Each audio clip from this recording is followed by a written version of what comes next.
Naipunyat Vijayo Dhruvam, victory through excellence, an apt motto for an institution of academic and international repute.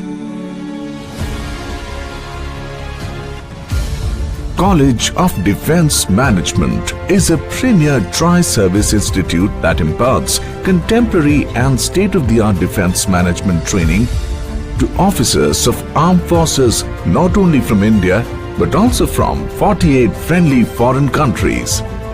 Over the years, Indian and international officers have been successfully trained here through the various courses undertaken by the college.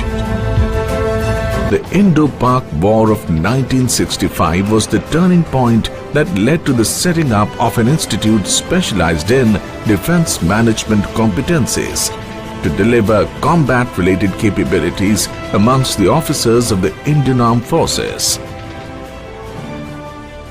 50 momentous years have unfolded since the College of Defence Management (CDM) was established in 1970. Thus, Institute of Defence Management made a humble beginning with 2 senior management courses followed by a long defence management course LDMC. In 1985, IDM turned a new leaf when it reinvented itself as College of Defence Management to be headed by an officer of a rank of Major General or equivalent. And from this onwards, year by year, block by block, the lush green campus was built with an aesthetic, robust and state-of-the-art infrastructure. With each new faculty added to its curriculum, CDM redefined its scope in teaching standards, modified itself to suit the changing needs, adopted the best practices of defense management and administration, implemented state-of-the-art technology and created service platforms that surpass the ordinary in order to meet the demands of a rapidly evolving technology-enabled world. CDM is the only institution among the Armed Forces institutes in the country to be accredited with A+ grade for its academic excellence by the National Assessment and Accreditation Council of the University Grants Commission, Government of India. It ranks amongst the top 50 from over 1,500 government-managed institutes. CDM also has linkages with All India Management Association, Osmania University, and International Project Management Association (IPMA). Pedagogy strategies and the best practices connected to curriculum design and management programs are updated regularly to meet the contemporary demands of the Indian Armed Forces. The 44 weeks duration Higher Defence Management Course HDMC is the flagship course of CDM. The in-house course is attended by officers of the rank of colonels and their equivalent in the Army, Navy, Air Force, Coast Guard and civilian officers from the Ministry of Defence. The 4-week Senior Defence Management course SDMC is designed for officers of the rank of Brigadier and Colonel and equivalent from the 3 services and for civilian officers from Ministry of Defence. The course helps the participants to get exposure in management concepts and associated techniques applicable to defence services. CDM also conducts around 8 short discipline-specific programs for training junior officers, major, lieutenant colonels and their equivalents in Navy and Air Force. The college also conducts a number of management capsules in military and civilian institutions both within and outside the country. Chief amongst these are the war colleges of the 3 services, Defence Service Staff College, IIM Ahmedabad, etc. CDM ensures a holistic learning experience of the participant officers. From time to time, panel discussions and seminars are conducted by subject matter experts from apex military leadership, policy makers from government, industry and academia, and strategic community from India and abroad. CDM, as a tri-service institution that has to its credit higher defence management competencies, has expanded its footprint across the shores by collaborating with Ivy League institutions across the globe with reciprocal faculty exchanges.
CDM, always ahead of time, developing new perspectives in defense management.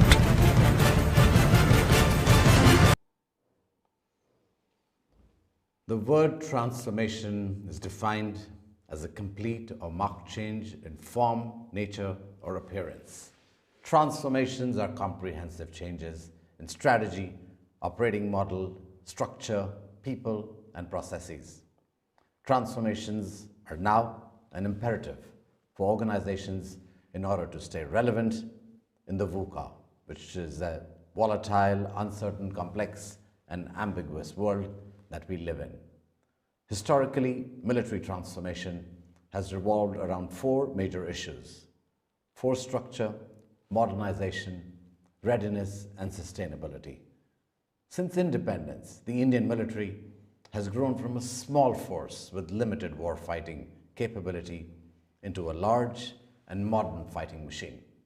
However, India's increasing responsibilities as a net provider of security in the Indo-Pacific region demands transformation in the form of creation of tri-service capabilities for deterrence, conflict prevention, and military intervention. The College of Defence Management in Secunderabad is a premier armed forces training establishment that develops strategic management competencies in mid-level officers of the Indian Armed Forces and officers of friendly foreign countries. The National Seminar of the College is the capstone event of its flagship course, the Higher Defence Management course. In view of the increasing need for military transformation, the CDM National Seminar 2021 aims to analyze and construct transformation under the overall theme, Transformation Imperatives for the Armed Forces. I would now take the opportunity to invite Air Vice Marshal Pavan Mohe. He's a Vishisht Seva Medal, he's a Commandant, College of Defence Management. He was commissioned in the Indian Air Force as a helicopter pilot on 6 December 1985 and is an alumnus of the National Defence Academy, Khadagwasla. The officer is a qualified flying instructor and an instrument rating instructor examiner with vast flying experience. He has around 6,000 hours of flying on various helicopters and trainer aircraft comprising HPT-32, HJT-16, Chetak, Cheetah, and the Mi-17.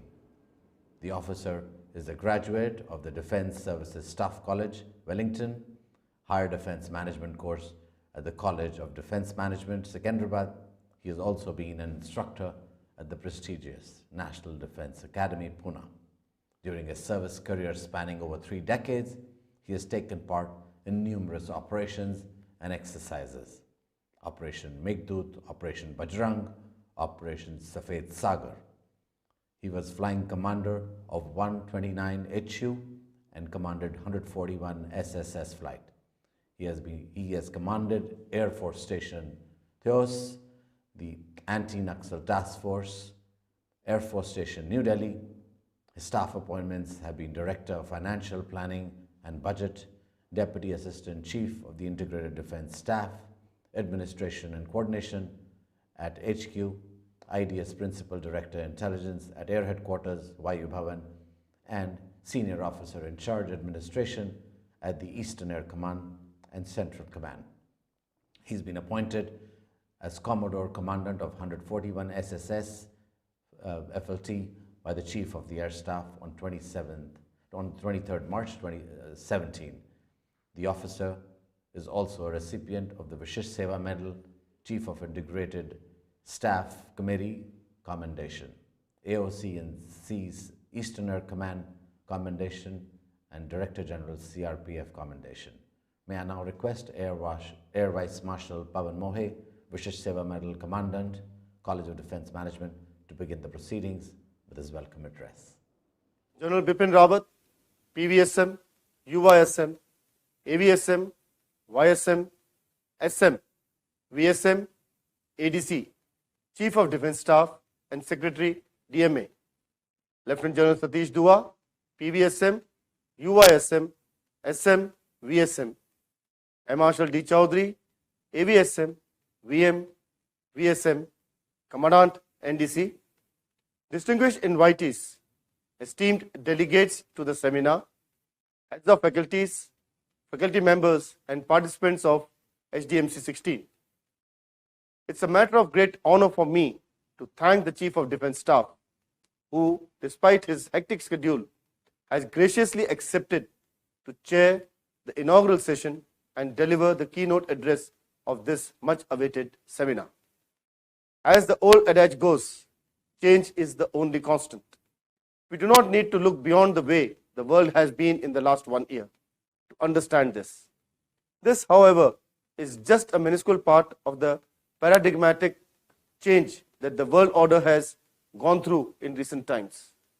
As strategic managers, you will all know that in the face of such change, it is necessary for organizations to not just adapt but transform to retain the competitive advantage.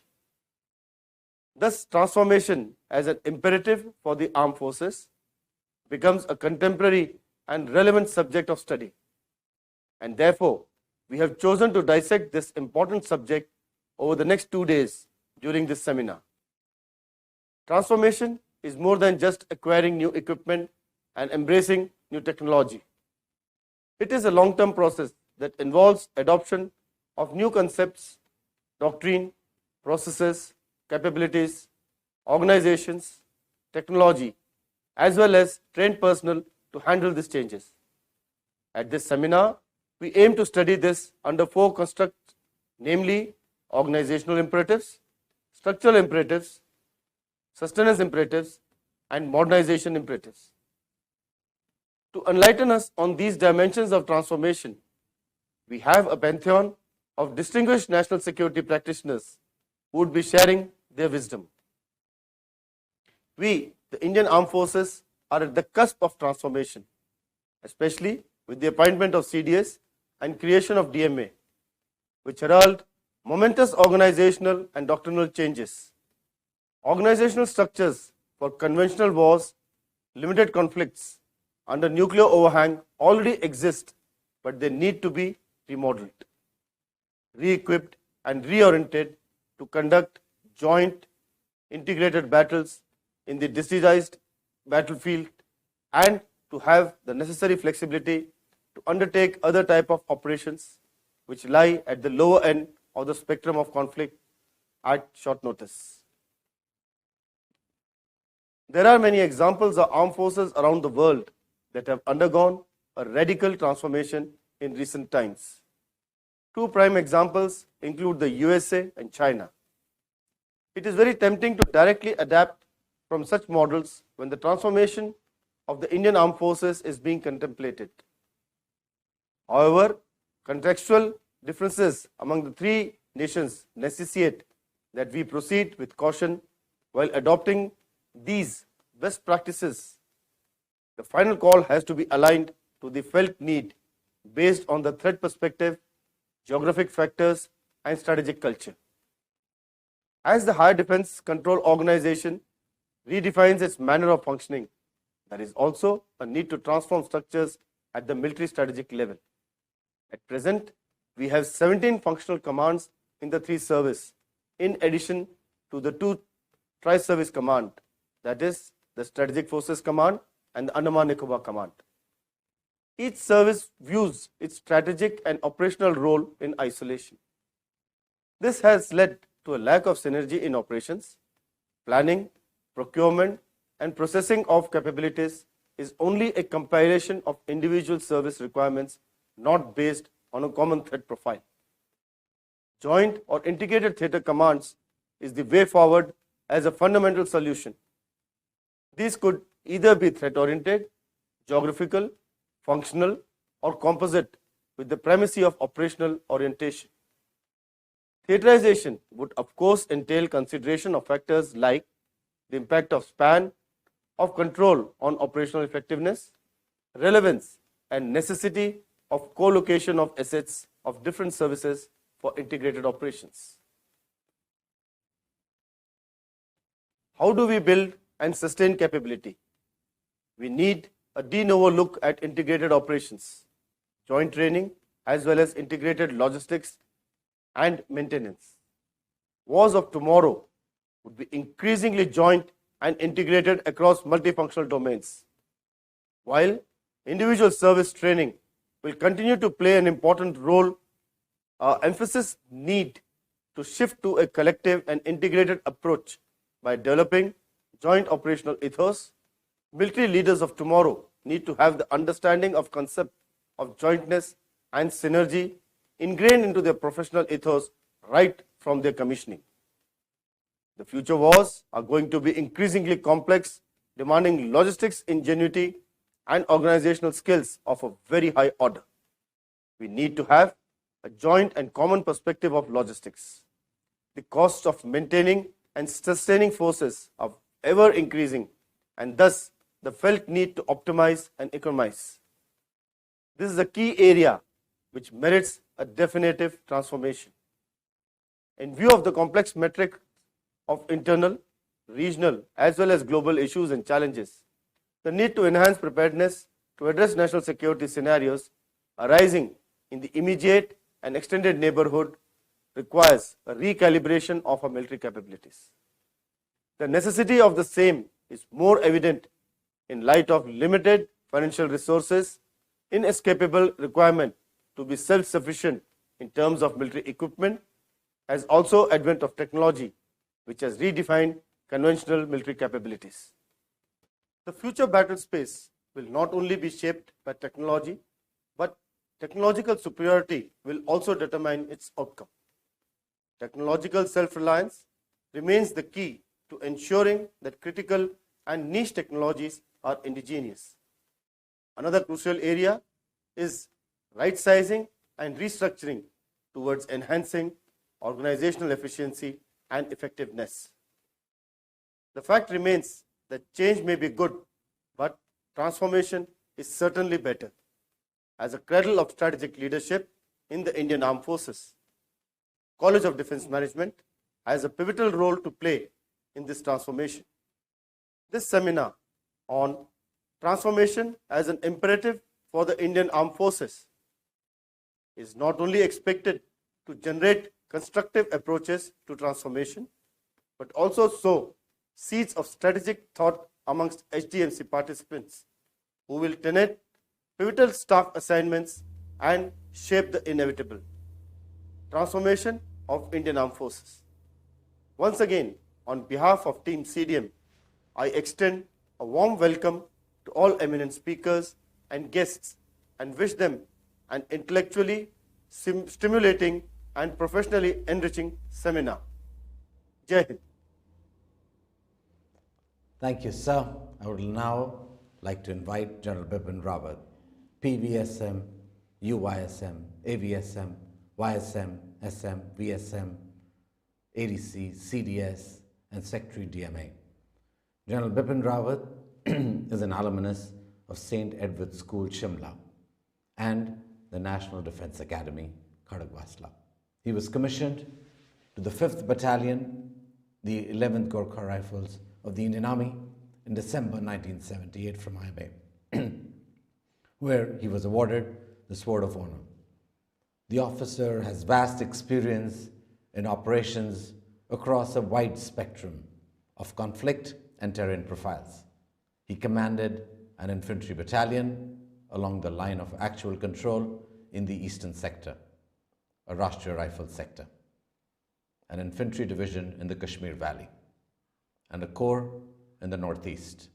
He also commanded a multinational brigade in a Chapter 7 mission in the Democratic Republic of Congo, MONUC. As an army commander, he commanded a theater of ops along the Western Front. The general was Chief of Army Staff from 31st December 2016 to 31st December 2019. General Rawat's staff and instructional assignments include instructional tenure at IMA Dehradun, General Staff Officer at the Military Operations Directorate, Logistics Staff Officer of a division in Central India, Colonel, Military Secretary, and Deputy Military Secretary in the Military Secretary's branch, and Senior Instructor, Junior Command Wing. He has been Major General Staff of the Eastern Theatre and Vice Chief of Army Staff. General Bipin Rawat is a graduate of the Defence Services Staff College, Wellington, the Higher Command and National Defence College courses, and has attended the Command and General Staff course at Fort Leavenworth, US. The officer, during the span of over 41 years of service in uniform, has been awarded for gallantry and distinguished service with PVSM, UISM, AVSM, YSM, SM, VSM, COAS commendation on 2 occasions, and the Army Commander's Commendation. Serving with the United Nations, he was twice awarded the Force Commander's Commendation. Academically inclined, General has authored numerous articles on national security and leadership, which have been published in various journals and publications. He was awarded MPhil in Defense Studies from Madras University and holds 2 diplomas in Management and Computer Studies respectively. General Bipin Rawat completed his research on military media strategic studies and was awarded Doctorate of Philosophy from Chaudhry Charan Singh University, Meerut. The General Officer assumed the appointment of the Chief of Defence Staff on 31st December 2019. May I now request you, sir, to please take this proceedings further with a keynote address.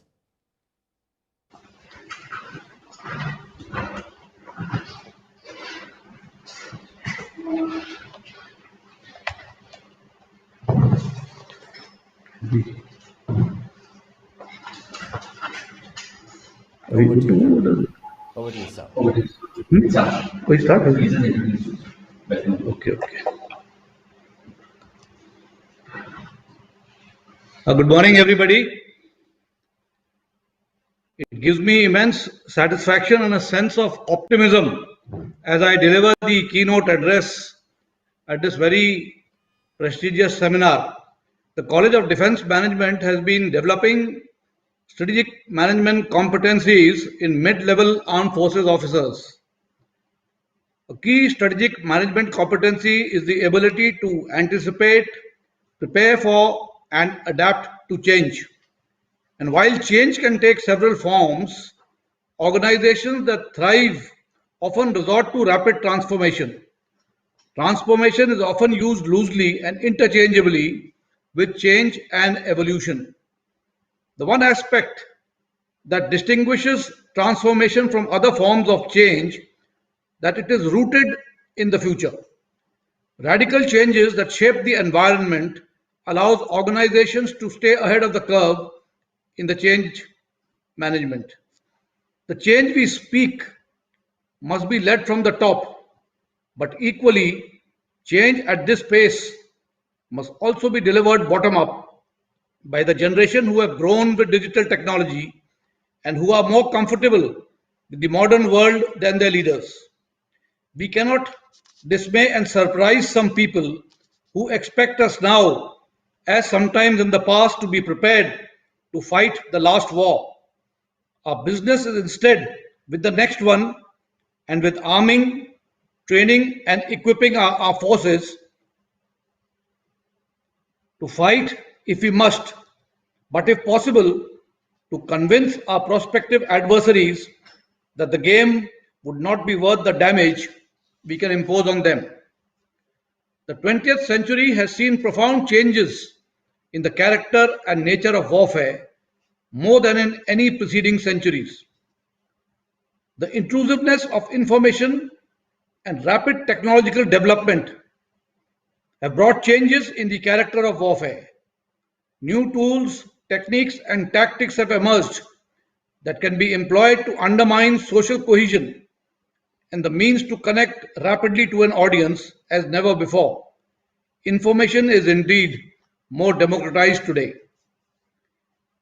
And in the 21st, and in the first 20 years of the 21st century, we are in for more disruptive changes in the coming years that would transform the nature of warfare.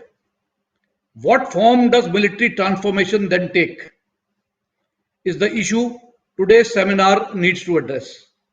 Obviously, the main dimensions along which militaries can transform themselves are doctrine, force structure, technology, readiness, and sustenance.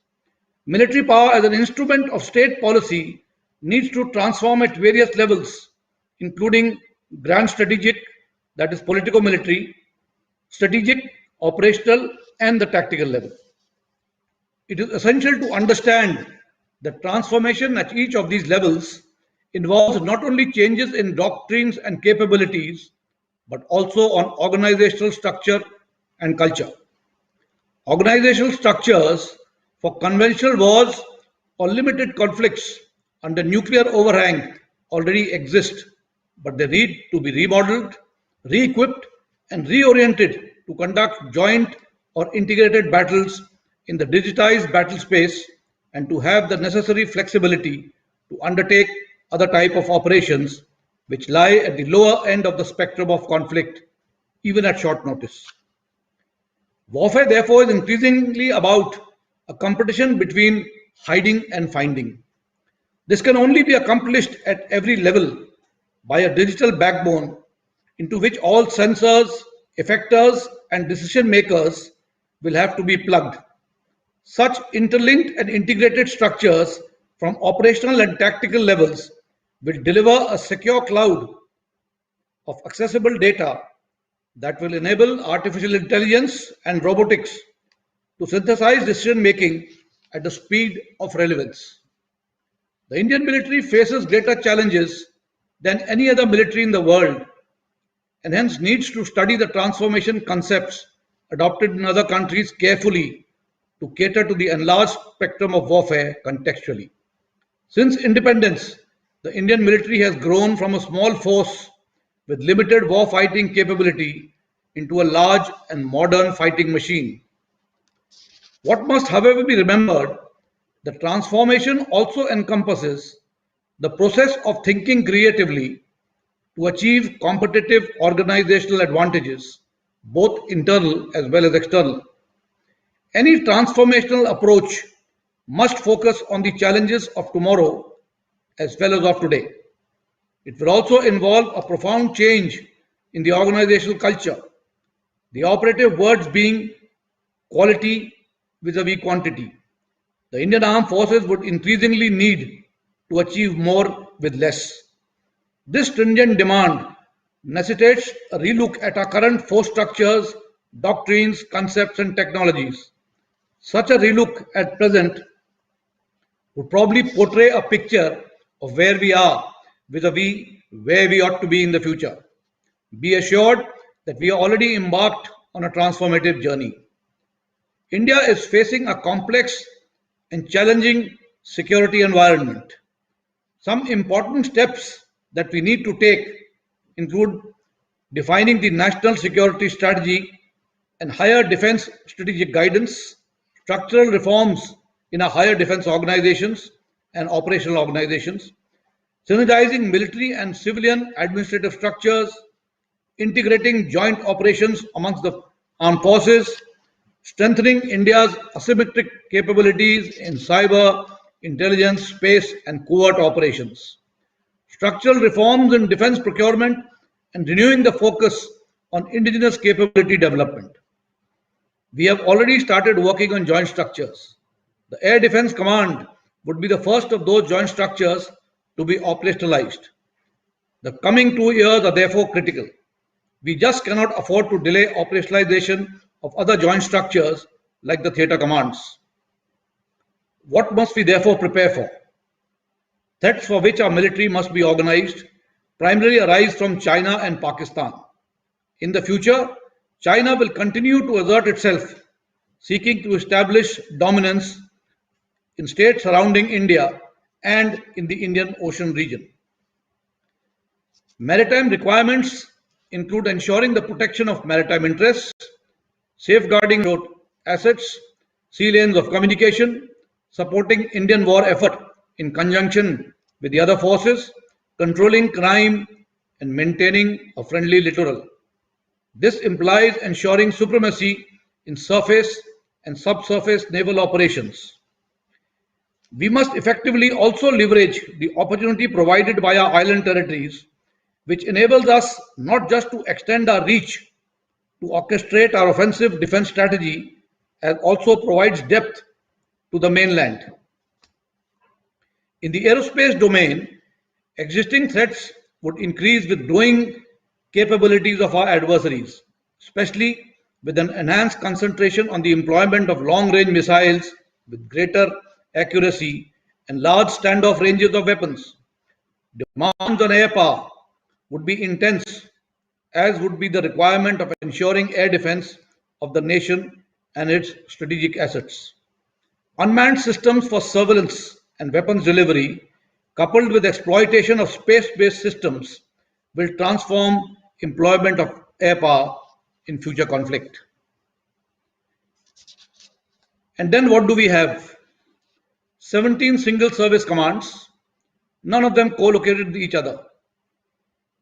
Each of the three services viewing their strategic and operational role in isolation. A marked lack of synergy in operations. Planning and procurement of capabilities is only a compilation of individual service requirements, not based on a common threat profile. Individual service logistic chains with duplicity in demanding, repairing, warehousing, and transporting. Inter-service coordination is only possible at the service headquarter level. Such narrow working perspectives adversely impact force application, especially in a dynamic environment. The case for theaterization therefore needs no further emphasis. Seminars like these are expected to generate ideas about evolving joint structures that would address voids at the strategic and operational levels that single service commands at present fail to address. There can be no single formula or template that can be applied pan-India. A multidimensional outlook is required.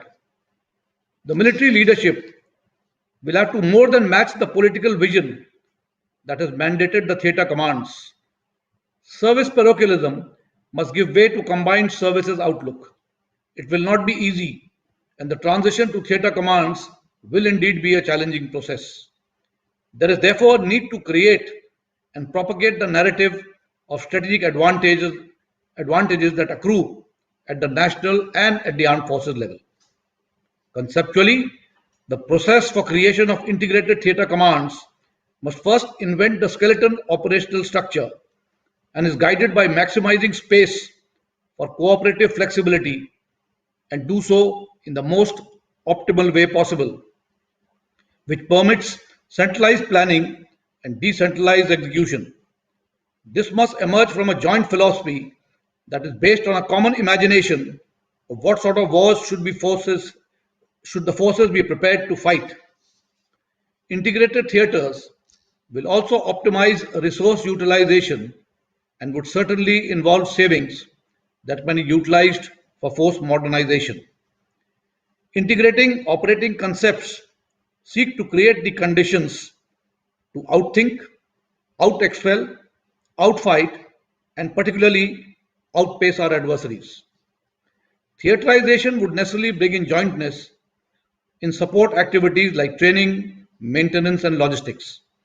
Whilst individual service training will continue to play an important role, our emphasis needs to shift to a collective and integrated approach by developing joint operational ethos.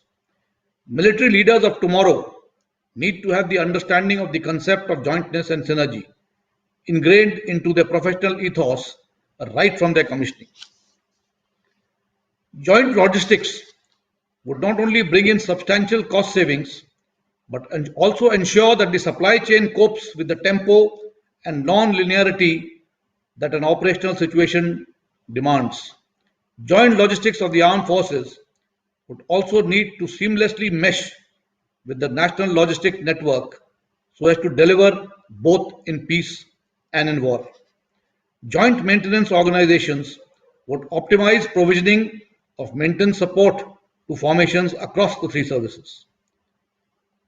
Technology superiority is increasingly going to be a decisive factor in future battles. The strategy should be to ensure that we are able to acquire or develop and transform superior technology into affordable and critical military capability, keeping in mind affordability, timeliness, and a technology base. The Indian Armed Forces must adopt a multi-pronged strategy centered on technology and innovations.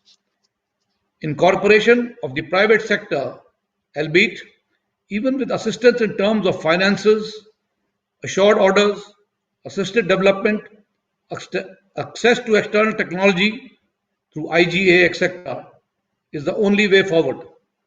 Focus on specific capability elements and appropriate technologies to fulfill futuristic joint operational requirements appears to be the need of times to come. Besides this, identification of critical technologies that are likely to be denied and efforts need to be concentrated, therefore, on indigenous development. Theaterization, as well as evolution of joint training, logistics, and maintenance structures would also entail an attendant right sizing of force across the three services. A number of expert committees have given comprehensive proposal towards right sizing. These proposals, post staff examination, are in the process of implementation. It is important that any such right sizing is aligned with the strategic vision of retaining competitive advantage vis-a-vis our adversaries. Such right sizing must, of course, give due cognizance to doctrinal tenets of single service as well as joint force application, thus not compromising on quality. Recalibration and build-up of new military capabilities need budgetary support, both under capital and revenue heads. While the sustenance of existing capabilities is funded through revenue heads, creation of new capabilities require capital support. The issue of skewed revenue capital ratio has been extensively debated, and measures like economizing revenue expenditure, amongst others, have been attempted in the past. Many companies in the past have made recommendations to contain revenue expenditure. While some progress has been made on a number of recommendations towards defense reforms, some key recommendations have direct impact on strengthening of defense ecosystem and are still at a deliberation stage. May you live in interesting times, goes an ancient saying. 2020 has been a very interesting year as the world has grappled with a deadly pandemic for more than 10 months, losing millions of lives and redefining the manner of jibing. The military, like all other forms of national power, has taken this in its stride and has indeed adapted well. We also stood up to the belligerent neighbor on our northern borders and thwarted the nefarious designs. Now, more than any other time else, military transformation is very relevant and vital to our survival. In this context, a seminar on transformation imperatives for the Indian Armed Forces could not have come at a more opportune moment. COVID-19 has exposed stark choices available to nations to identify, develop strategies for the future. According to historian Yuval Noah Harari, author of the bestseller Sapiens, precisely observing at the beginning of the crisis, and I quote, "We face two particularly important choices. The first is between totalitarian surveillance and citizen empowerment. The second is between nationalist isolation and global solidarity." Unquote. In conclusion, it must be said that the Indian armed forces are facing paradigmatic changes both from within and without. It requires a fair amount of ingenuity on our part to adapt to these changes in a transformative manner so as to emerge as a more powerful force. The seeds of such ingenuous thought leadership are sown in seminars like this. I expect this prospective audience, who would be the vanguard of transformation, to take ownership of the task at hand and proceed with missionary zeal. With this, I wish this seminar success and Godspeed to all of you. Thank you and Jai Hind. Sir, for an insightful keynote address. I'm sure we are in for an intellectually rewarding and professionally enriching seminar. As the Commandant had brought out in his welcome address, the seminar would attempt to dissect the subject transformation imperatives for the armed forces under four constructs over four plenary sessions, namely organizational imperatives, structural imperatives, sustenance imperatives, and modernization imperatives.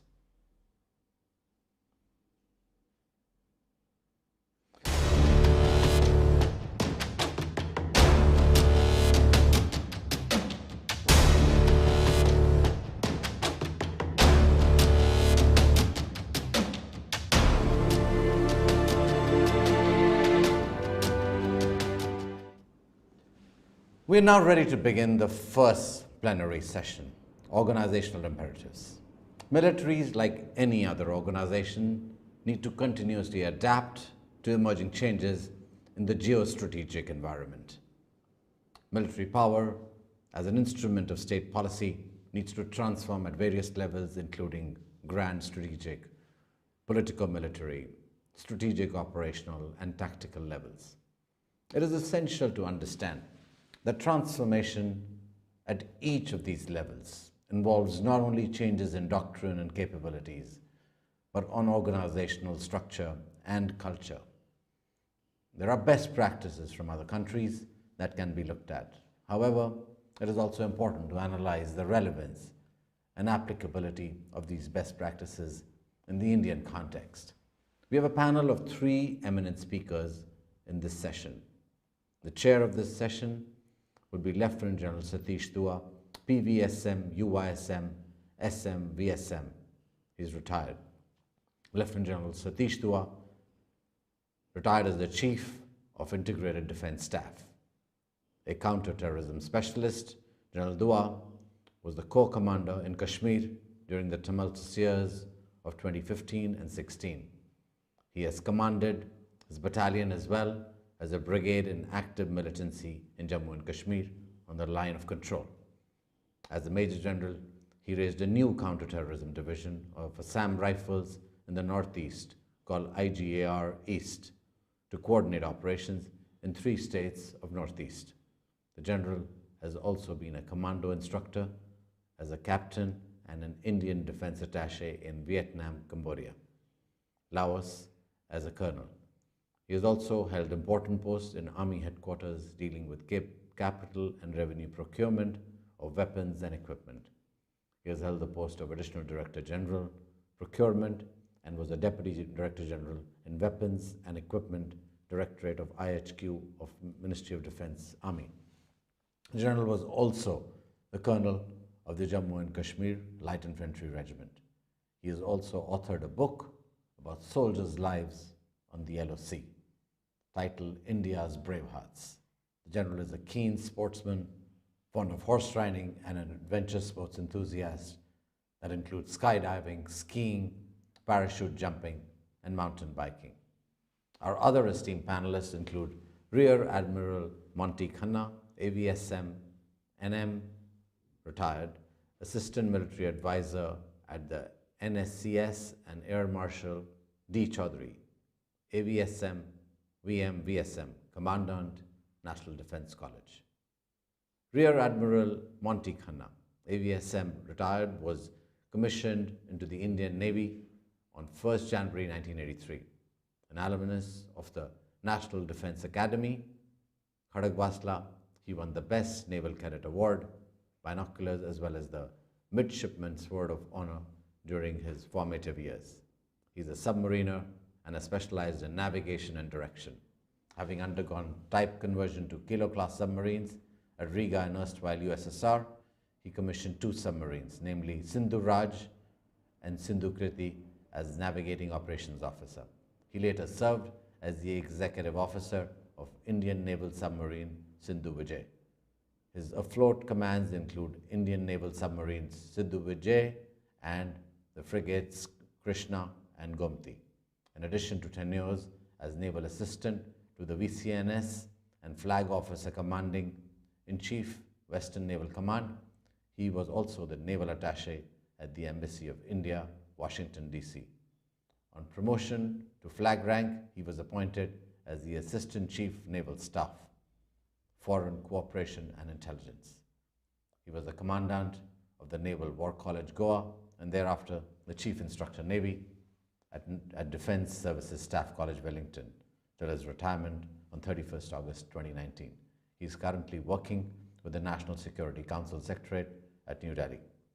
He is a graduate of the Defence Services Staff College, Wellington College of Naval Warfare, Mumbai, and Naval War College, USA. He holds a bachelor's degree from Jawaharlal Nehru University, 2 master's degrees from Madras University and Cochin University of Science and Technology, and an MPhil Defence and Strategic Studies from Mumbai University. He is also an alumni of the Near East and South Asia, also described as NESA, Center of National Defense University, Washington, D.C. He was awarded the Nausena Medal in 2000 and the Ati Vishish Seva Medal in January 2017. He has published over 20 articles in professional journals and also regularly delivers lectures on a wide variety of subjects that include leadership, naval and military strategy, geopolitics of the Indo-Pacific, developments within the PLA Navy, security implications of the BRI, higher defense organizations, shipbuilding, and restructuring our armed forces. He is an excellent sportsman and has distinguished himself in the sport of yachting. He has represented the country in 2 Asian Sailing Championships overseas, winning a silver medal in Hong Kong and bronze medal in Hiroshima. Our second guest, Air Marshal D. Chaudhary, AVSM, VM, VSM, is a 3rd generation Indian Air Force officer who is an alumnus of the National Defense Academy and was commissioned on 22nd December 1933. The air officer is a fighter combat leader and an instrument rating instructor and examiner. He has over 5,000 sorties of flying on operational fighter aircrafts and is fully operational and master green on MiG-21, MiG-27, MiG-29, the Sukhoi 30 aircraft. He has commanded 15 Squadron, the prestigious Tactics and Air Combat Development Establishment, and 2 Frontier Fighter Base as AOC. He had 2 tenures at TACDE, first as Directing Staff and later as Commandant. He has held staff appointments in Air Headquarters as Director Air Staff Inspection, Director Operational Joint Planning, and Director Operational Planning and Assessment Group. He has served as Air 1 of HQ WAC, Air Defense Commander of HQ CSE and HQ SWAC, AOC of Composite Battle Response and Analysis Group, and an Assistant Chief of Air Staff at Air Headquarters and Senior Air Staff Officer at HQ WAC. The Air Marshal is an alumnus of the Royal College of Defence Studies, UK, a postgraduate in Strategy and International Security from King's College London, and Master of Philosophy on defense and strategic studies. He is currently undergoing PhD on the subject of air power. He has written a large number of papers on operational matters, air power and leadership. He was awarded the CAS Commendation in August 1992, Vishesh Seva Medal in January 2007, Vayu Sena Medal in January 2011, and Ati Vishesh Seva Medal in January 2018. Thank you, gentlemen, for joining us today. May I now request Lieutenant General Satish Dua to commence the session. Very much, Mr. Gandhi. Jai Hind, everybody. A very good morning to you all. It's such a pleasure and a delight to be talking to the CDM, the participants, and the faculty once again. I thank Air Vice Marshal Mohe, the Commandant, for inviting me to participate in this interactive session. It's always a delight to talk to CDM. I've been doing that for the last 5 years now, every course. And it is specifically in relation to this seminar, I am very happy to see this transformation seminar going. Because I was CISC, Chief of IDS, in 2018, when we started seeing the winds of change and we knew that things are going to happen. And of course, we've seen the results of DMA and the CDS being appointed now. And that is the time CDM did conduct a lot of studies, and we decided to have this seminar because transformation is something which we will talk about, but you will carry it out in all the three armed forces. You are the leaders of tomorrow. You have to carry out this or execute this transformation. It's going to take a long time. But I'm so glad that CDM has really taken on this as one of the sort of key or defining projects during the course. Coming to the topic proper.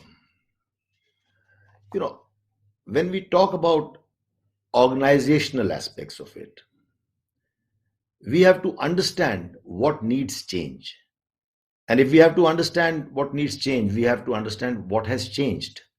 In olden days, wars were fought in battlefields outside the cities, outside the towns, so that the public at large, there would be no loss to life and property, civilians as it's called them.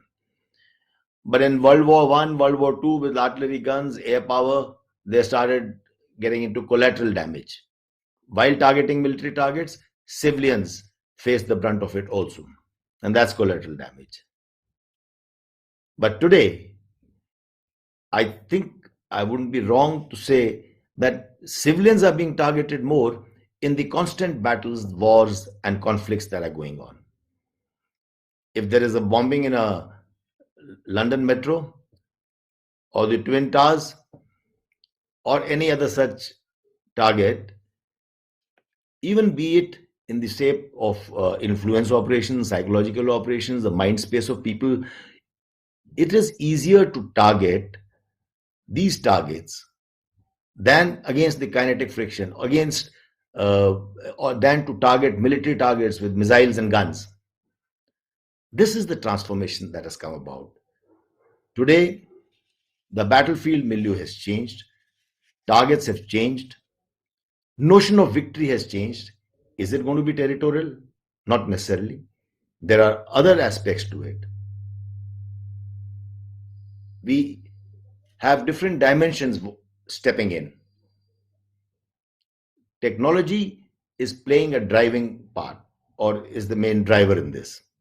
Today, on one hand, you have informationized warfare, several components, psychological warfare, media warfare, but the informationized component is one of the biggest components that we have to contend with, whether it is war or peace. There are cyber attacks. The next aspect is cyber attacks, cyber warfare, where it is competing algorithms that will seek to dominate the information flow. You want to protect your own information and critical information infrastructure while trying to constrain or adversely affect that of your adversary. Adversary need not necessarily be a country. It can be a group. There are non-state actors that are involved. But I am only trying to lay out these sentences as a base. We all know what we're talking about. To this intelligent audience, I don't have to explain that these things are happening. So whether it is information warfare, cyber warfare, AI stepping in because there is a huge amount of data flowing in, which is not possible for human beings to grasp, assess, analyze. That data is not only in terms of surveillance data, in terms of drone footage or satellite footage, it is also there in the social media discourse. If we need to look into the or analyze into the social media discourse, all that is only possible with the help of big data, analytics, AI stepping in. With all this complex gamut of things, it is very difficult to differentiate between a military target and a civilian target.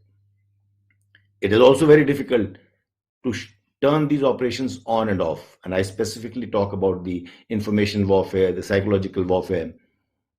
It is not necessarily a wartime construct.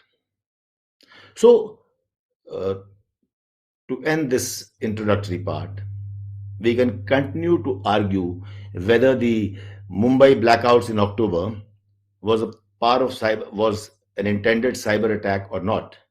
But the fact remains that and many more such instances awaken us to the possibilities that war, conflict, influence are going to be a constant, not limited to wartime only, not limited to a certain target. So there is therefore a need to change.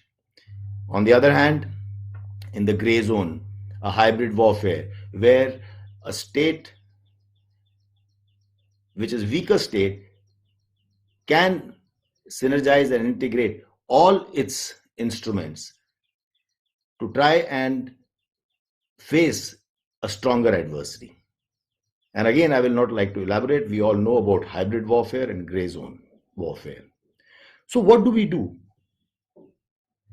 The CDS spoke very well. He says that we made a point very well. He said, we use transformation interchangeably at times with change and evolution. So that's the difference we have to recognize. Adapting to a change is very different. And I recall the Commandant also said, not just adapt, but transform. Now, these are key words, and that difference has to be understood by you all. Why you all? Because you are going to carry this forward. I remember General Rawat mentioned it's a bottoms-up change. Not only top-down, it has to be bottoms-up. The younger generation, your generation has to understand, because you are more tech-savvy. You have lived with these technologies. We are trying to adapt to these technologies, the older generation. So we have to think creatively in this world. And so when I talk about all these things, does it play down the importance of conventional military strength? No. The Doklams, the Galwan and Ladakh will always happen. They show that while we continue to have the other challenges, but we have to, the militaries need to maintain and develop the capability to defeat a traditional adversary in a technologically complex and an information-driven environment. So we have to retain that ability. Therefore, in this state of a constant, ceaseless conflict, under a continuous escalation overhang, there are two essential things that we have to aim towards. And that the first is the ability to conduct precision operations short of war, backed by a whole of nation approach. And I'm particular about the fact that I'm not saying whole of government approach, actually whole of nation approach. And I can't expand the discussion now. We need everyone to chip in, whether it is academia, whether it is the technicians, and we will see that in integration, how that is to be done. So we need a whole of nation approach in this short of operations war. And second, we also have to be prepared for a full spectrum, multi-dimensional surge, a full-fledged conflict. We have to have that capability as well. This also has to include capability building. When I say capability building, there is a huge gap today in our country.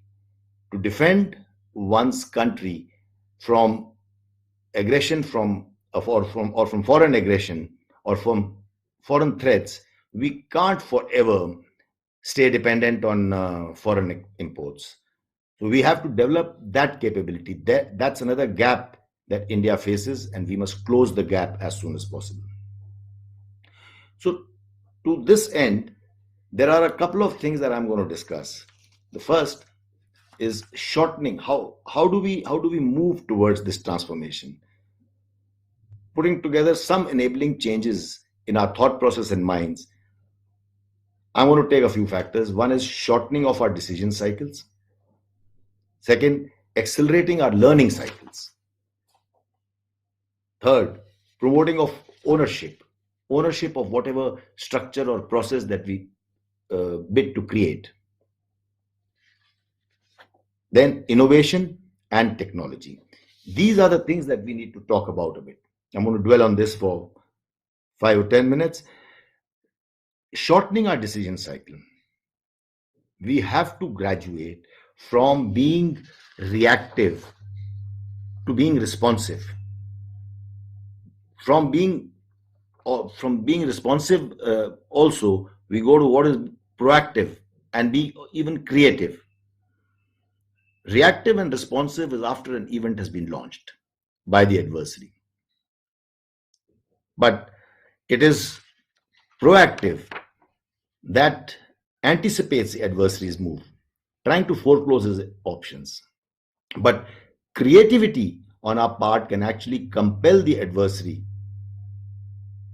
to begin anticipating and to start reacting. And this is not only true in operational domain. In fact, this can manifest in capability building. This manifests very hugely in influence operations, as what we call shaping the environment. On an unconnected plane, the recent delegation, shortening of our decision cycle, and we saw one example recently, is the delegation of financial powers to our CNCs and equivalents is one example where the decision and the follow-up have been truncated by an echelon in between. The second, let's talk about accelerating our learning cycles. How we create experience, how we retain and share knowledge within our service will become increasingly important. In the business world, and I've read this term, in the business world, it's called corporate amnesia. They say that in business world, whenever an affected organization starts something, they tend to reinvent the wheel every time they need to start something.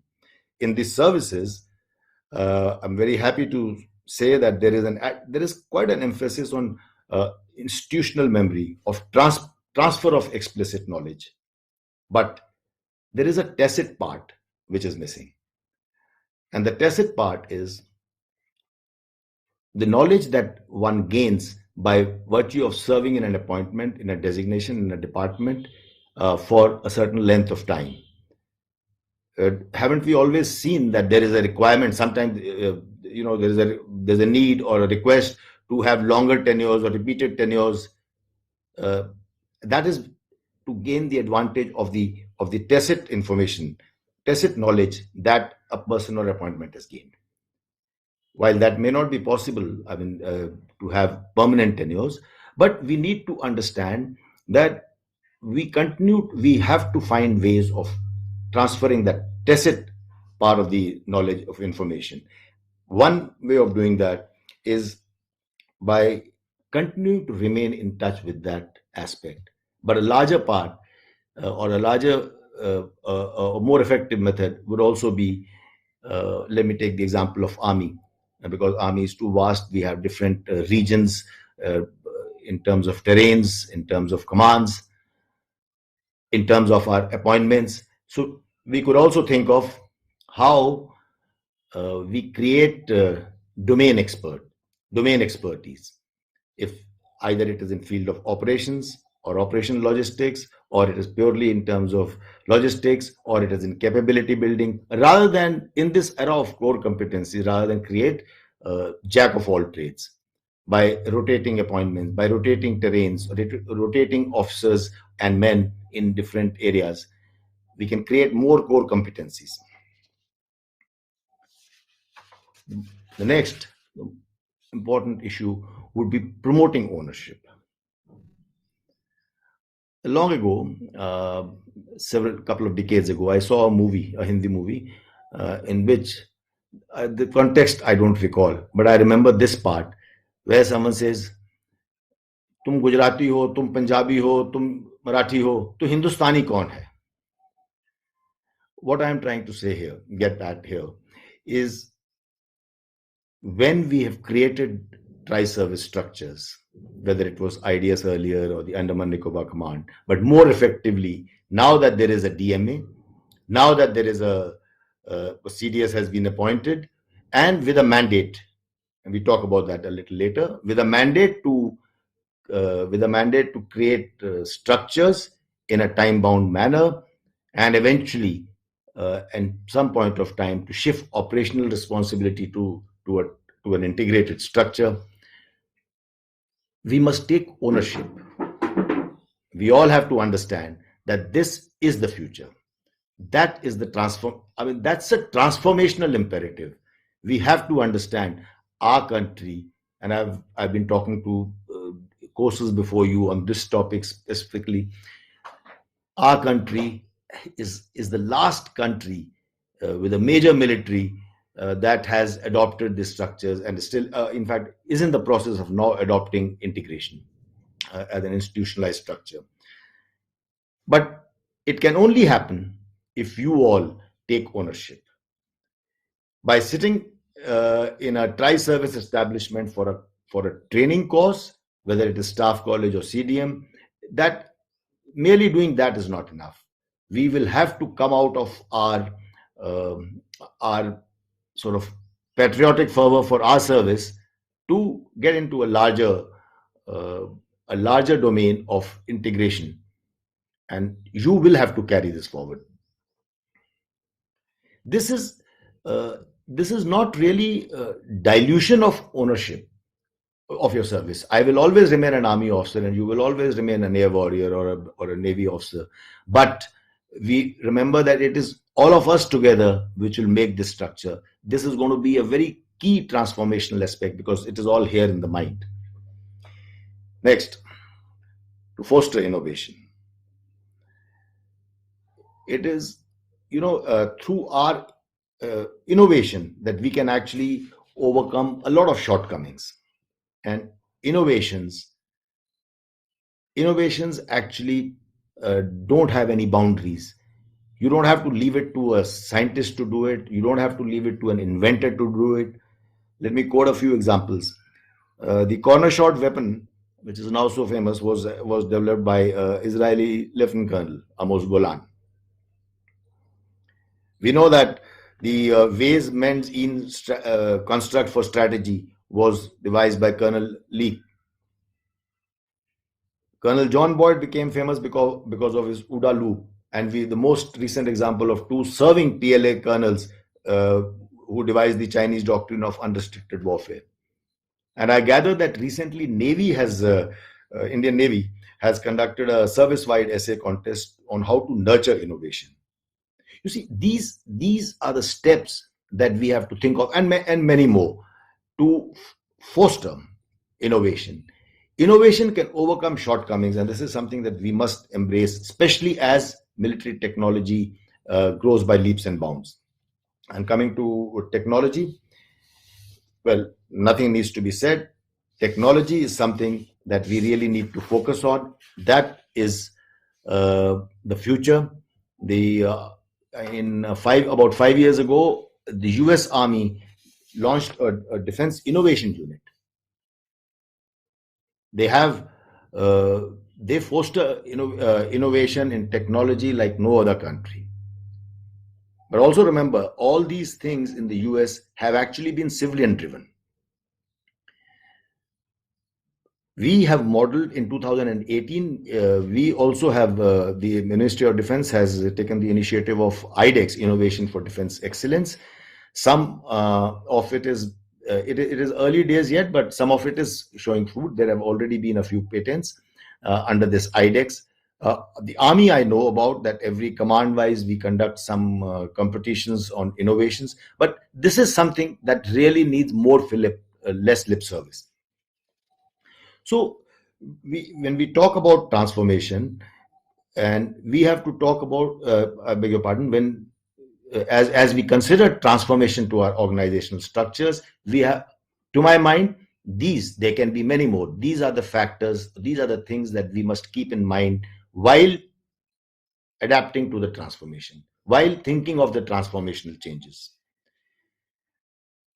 The next thing that I like to talk about as we look at transformation as the organizational aspect of transformation is this all-important topic of the Chief of Defense Staff, the institution of Chief of Defense Staff, the Department of Military Affairs. This, ladies and gentlemen, is a game changer. It will take time to stabilize. It will take time to show results, but this is a game changer.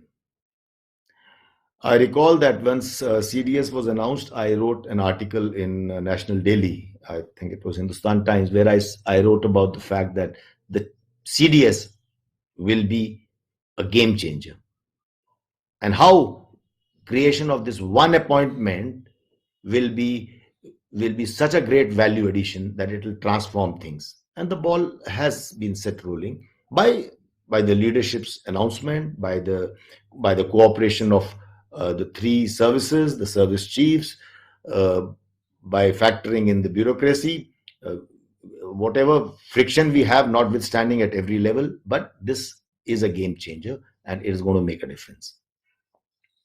It'll take time, and I'm going to talk about that. The next, when the appointment of General Bipin Rawat as the first CDS was announced, also announced along with it, I think it was on 29th or 30th of December 2019, announced along with it, that was coming after about 4 months after the announcement of CDS in August, was announced the Department of Military Affairs. Now, as someone who had actually worked a lot in making all these drafts and various options and all that, it was a very happy and a gratifying moment for me. And I promptly wrote an article before the year ended, I think, in another National Daily, saying that I wrote an article saying that the CDS will be a game changer.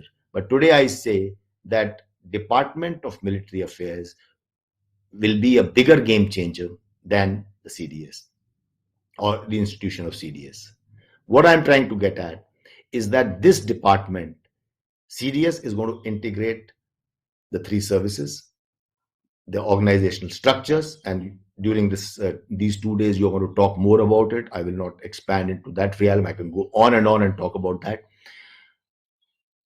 So CDS is going to integrate the three services in operational concepts, in structures, in training, and every other aspect.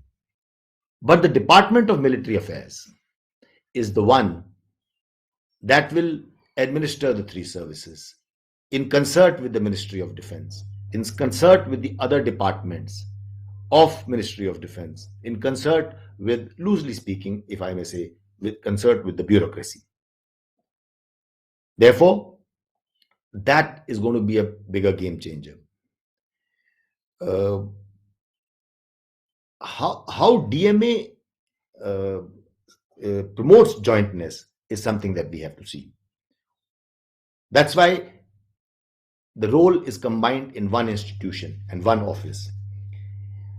If you talk about DMA, today, officers who are serving there, of all three services who serve in DMA, if you were to ask them that what is the achievement of DMA, or how is DMA faring, or is it brought in a lot of changes or not, you may get mixed responses. There will be some who would say it hasn't really helped because they are hostage, everyone is hostage to their own specific impressions or their dealings. But then there have been so many other aspects. For example, I mean, I'll name one, the GSLs, the issue of GSLs. And I'm told that this is an issue that we have started seeing a lot of change in. The GSLs come by easily. Today we had launched what is it? Operation Sagar, I think. This is regarding, I'm sorry, I'm forgetting the name. During the Corona crisis, when we extended our help in the IOR, in the Indian Ocean region, there it was the DMA. It is because of the DMA precisely that we could launch these operations, because it was during the time when a ministry was run by, or we had to deal with ministry as a department, the Department of Defense, and as we deal with the DMA, there is a better understanding. We cannot deny the fact that DMA is a structure raised by the three armed forces. We must also understand that in this transformation, it's going to take time. Let me give you an example. In Australia, they have a CDF. It's called the Chief of Defence Forces. And their defence forces put together is very small. It is smaller than Indian Air Force. But they have a CDF. And when the mandate was given to the CDF, when they started integrating their forces, they were also given, I think, 3 or 5 years to integrate. Okay, does anyone realize how long did it take for the CDF to actually achieve his mandate, or to be able to exercise his mandate? 14 years. It took that long, despite best intentions. So many officers' appointments would have changed in command and staff. So we have to be prepared for the fact that there will be slippages. But then ownership is what we need to take. We have to take ownership of what we have set out to do. There will be friction, there will be differences, but it is the onus of that transformation, ladies and gentlemen, is on you, on the future leadership of the armed forces. Talking about a future transformation, talking about integration, we also have to understand that it is not only an integration between the Army, Navy, and Air Force, between the three services. In this world today, when we talk about a whole of nation approach, we have to synergize all elements of power. Now, you would be right to feel that it is not the responsibility of armed forces. True, it isn't. But armed forces are the biggest component in trying to protect the country, in our duty to protect the country from any foreign aggression, from any foreign threat. Be that in the three realms of land, sea, and air, or in other fields that are emerging now. In so doing, if we have to dovetail all instruments of power, how can we do it? We need, and the CDS alluded to it, he mentioned this, we need an apex level guidance document. You can call it a national security strategy. You can call it national defense strategy. There are countries like China who issue a white paper. But we are the only major military that has not issued an apex level guidance document. And this is something we need to draw our own ends, objectives, military, our objectives, our capability plans. Everything needs to be drawn out of a a professed document. I have opened on my phone something to read out a sentence. And this is to tell you that the President Joe Biden of US has issued, I think it is yesterday or day before, he has issued his interim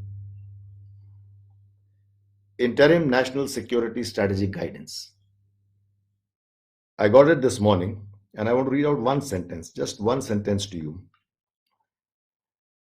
In his 2-page opening, this is totally 23 pages, and in his 2-page opening remarks, where he has put his own signature, President Joe Biden has said, today I am issuing this interim guidance to convey my vision for how America will engage with the world.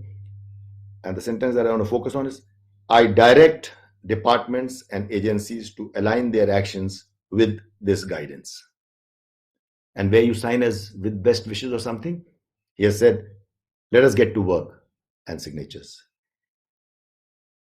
I will also read out one very important, another last sentence to you. And I'm scrolling down to page 19, 18 or 19. This is in a box which says, this agenda will strengthen our enduring advantages and allow us to prevail in the strategic competition with China or any other nation.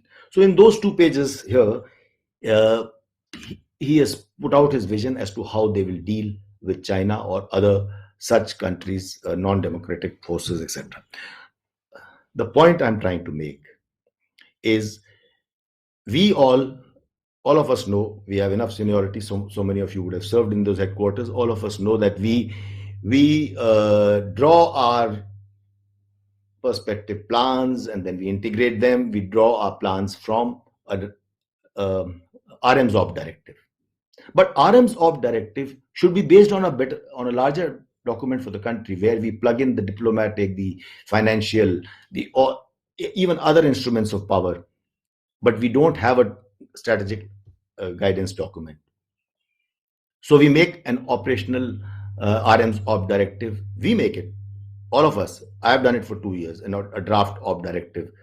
And then we take the approval of the Raksha Mantri. It does not have approval of the nation.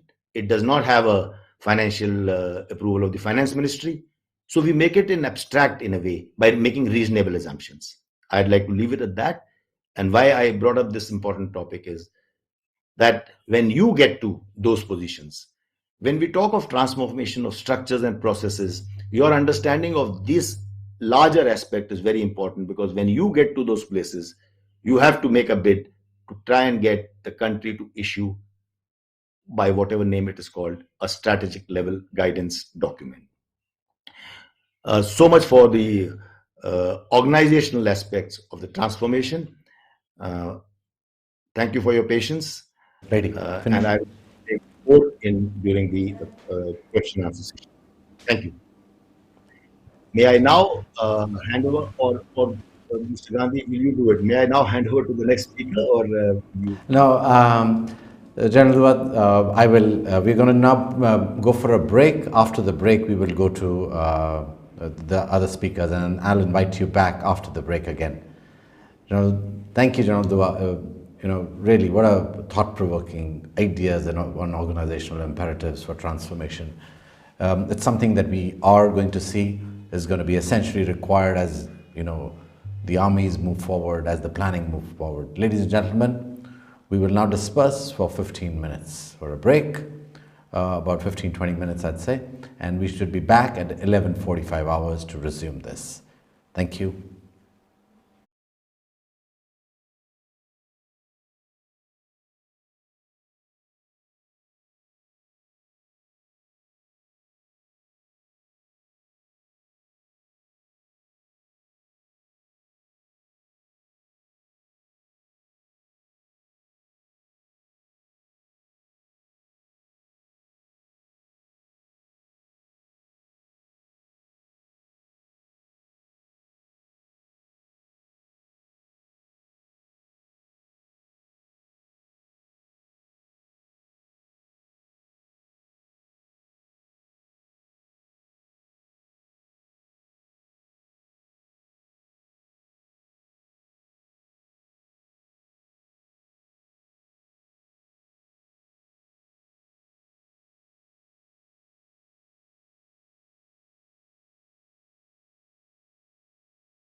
Welcome back, everyone. May I now request Rear Admiral Monty Khanna to resume the session with his talk on geostrategic imperatives for transformation. Over to you, sir.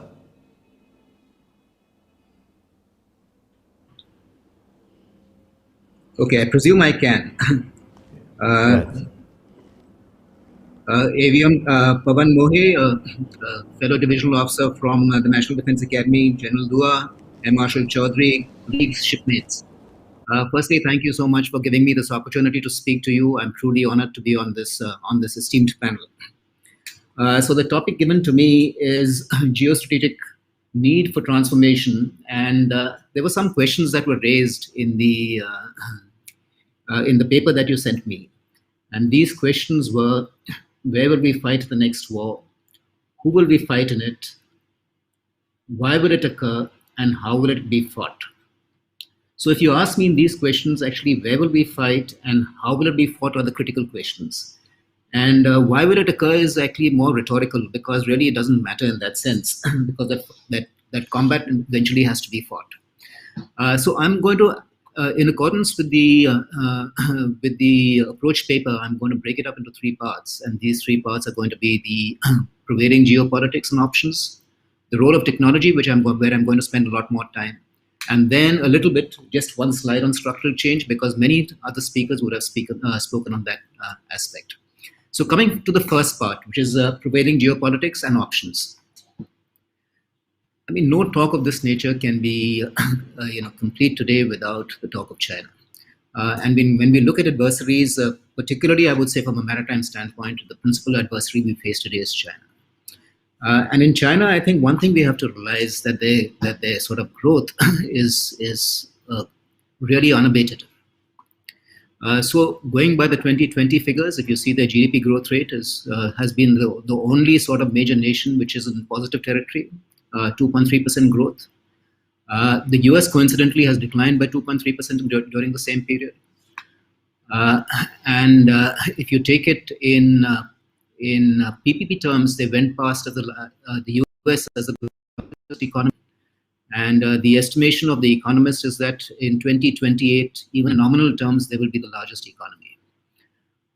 Now, in spite of this whole drama which is being played out today of economic decoupling, etc., I would at least say that the near-term growth over the next 15-20 years of China is very much assured, because their per capita consumption still remains low.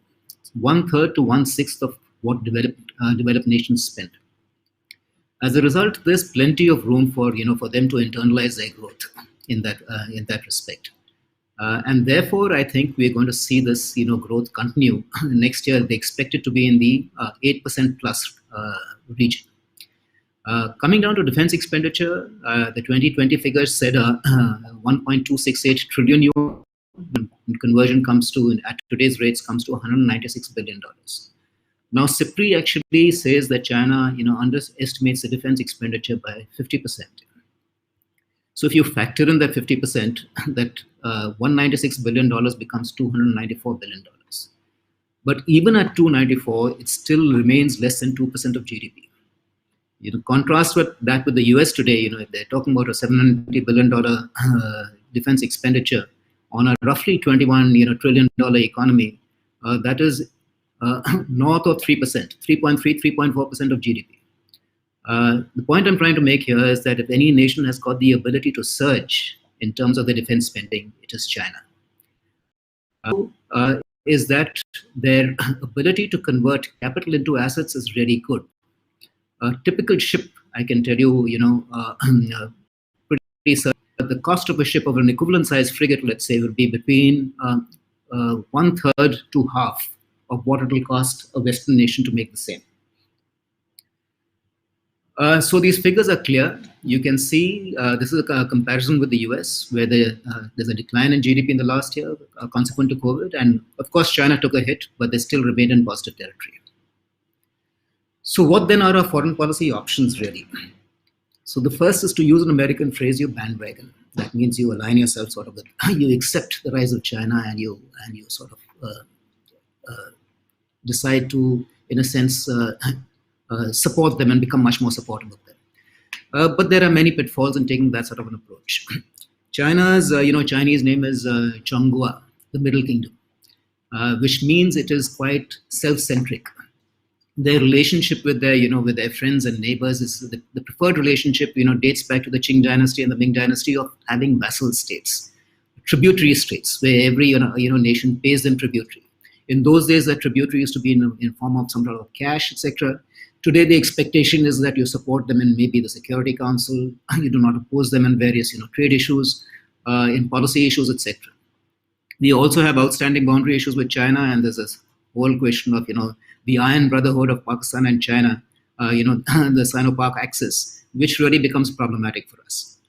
The other option is that you go to the other extreme end. You join the Americans in a containment game. Containment game means that you join the technology war, which is already prevailing. You join the economic war. You take a real proactive approach, in the strategic contestation, which is maybe taking place in the South China Sea. But that also, has got its severe limitations for us, because firstly, we share a totally different dynamic with China because they're our neighbor. Secondly, it may have a low probability of success. And it would mean a total loss of strategic autonomy for us, because you would practically become an ally of the US in this respect. So the third option available to you is to balance. And in balancing, I mean that, you look after your core strategic interests. And therefore, you are much more nuanced in your behavior and in your relationships with other nations in dealing with this problem. In an ideal world, we would like to internally balance. That means we develop the powers within, and therefore it requires transformation. It requires upgradation of certain capabilities, skills in structural reform, etc. And then you maybe to some extent you can leverage certain agreements, where you get basing facilities in some other places around you. You get access to technology, and therefore, but it's largely focused internally. But there we run into a resource shortfall. So if you can't do it yourself, then you have to look at some assistance from external players, and then you leverage the international fora that you have available to. You get into strategic partnerships and constructs in which you of course retain the flexibility that wherever there's strategic convergence, you go ahead. Wherever there's divergence, you do your own stuff. And then you engage in inner core shaping operations, which is your near abroad, which is your absolute, Sri Lanka, Maldives, and Seychelles, Mauritius, Bangladesh, Myanmar. These are your inner core nations, and it's very important that we invest into these nations so that we can, make sure that theirs as well as our strategic, requirements wherever aligned are met. So, what are the enablers for this? The enablers for this is that, irrespective of what happens, you have to keep China engaged. So in that sense, your relationship has to be multifaceted. And you cannot, on different levers that you're dealing with them, you accelerate on some, you retard on some, and there has to be some degree of, I would say, a focused and a coordinated approach in this entire effort that you undertake. Enhanced civil-military integration at the policy level. So this is essentially the two large bodies, that is the Ministry of External Affairs and the MOD. So there has to be a lot more collaboration. Right now, I would say it is slightly, while a lot has been done, there's a lot more that can be done. You only have one JSPIC, essentially, who's an MEA officer who is embedded inside the MOD, and you have maybe several military officers who are there. But if you look at the US example, they have a full Paul Mill Bureau, which comprises of, which is staffed, headed by an assistant secretary and staffed by an entire division of, MEA and MOD and uniformed people serving side by side. Their theater commands have POLADs, political advisors, who are people of ambassador rank who serve on their staff. So it's this sort of integration which is required so that you're in unison with the MEA. It requires a lot more scholarship. And even here, with the coming up of CCCS, there's a lot that has been done, but a lot more to be done, particularly in the realm of language skills. And you have to be agile in your decision making to make sure that you can exploit fleeting sort of opportunities to the maximum. So I now come to the second phase of my discussion, which is the role of technology. And here I break it up into 4 parts because these, to my mind, are the 4 key issues which are going to be transformational. Now, each of these, if you see it independently, it might be, you might see it as, it's an evolutionary. But if you conjoin all 4 of these, then to my mind, it can really be revolutionary. So coming to the first, that is battlefield transparency. Now, if you see this picture is well known to all. 2018, that's the Liaoning, the Chinese aircraft carrier in the center, taken by a private company called Planet Labs, and they put it out. Now, for those of us, who've been involved in imagery, it's not so easy to photograph an image of a ship at sea. Satellites typically have to, have got EO packages, and they have to be pointed in the right direction.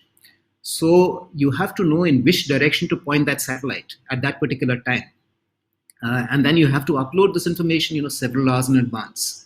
And they've got large precision wheels that makes them point over there, and you take a snapshot, and then they reprocess themselves to the next spot. And that's why you have this inter-image interval, which is well known in satellites. So if you don't know where the ship is going to be at a particular time, then how do you figure out what to do? What Planet Lab has done is got these. So this is another photograph, for example. And now you see that there's image after image of ships at sea, which is coming out, on all sorts of, open source forums. So Planet Labs has got these Dove satellites.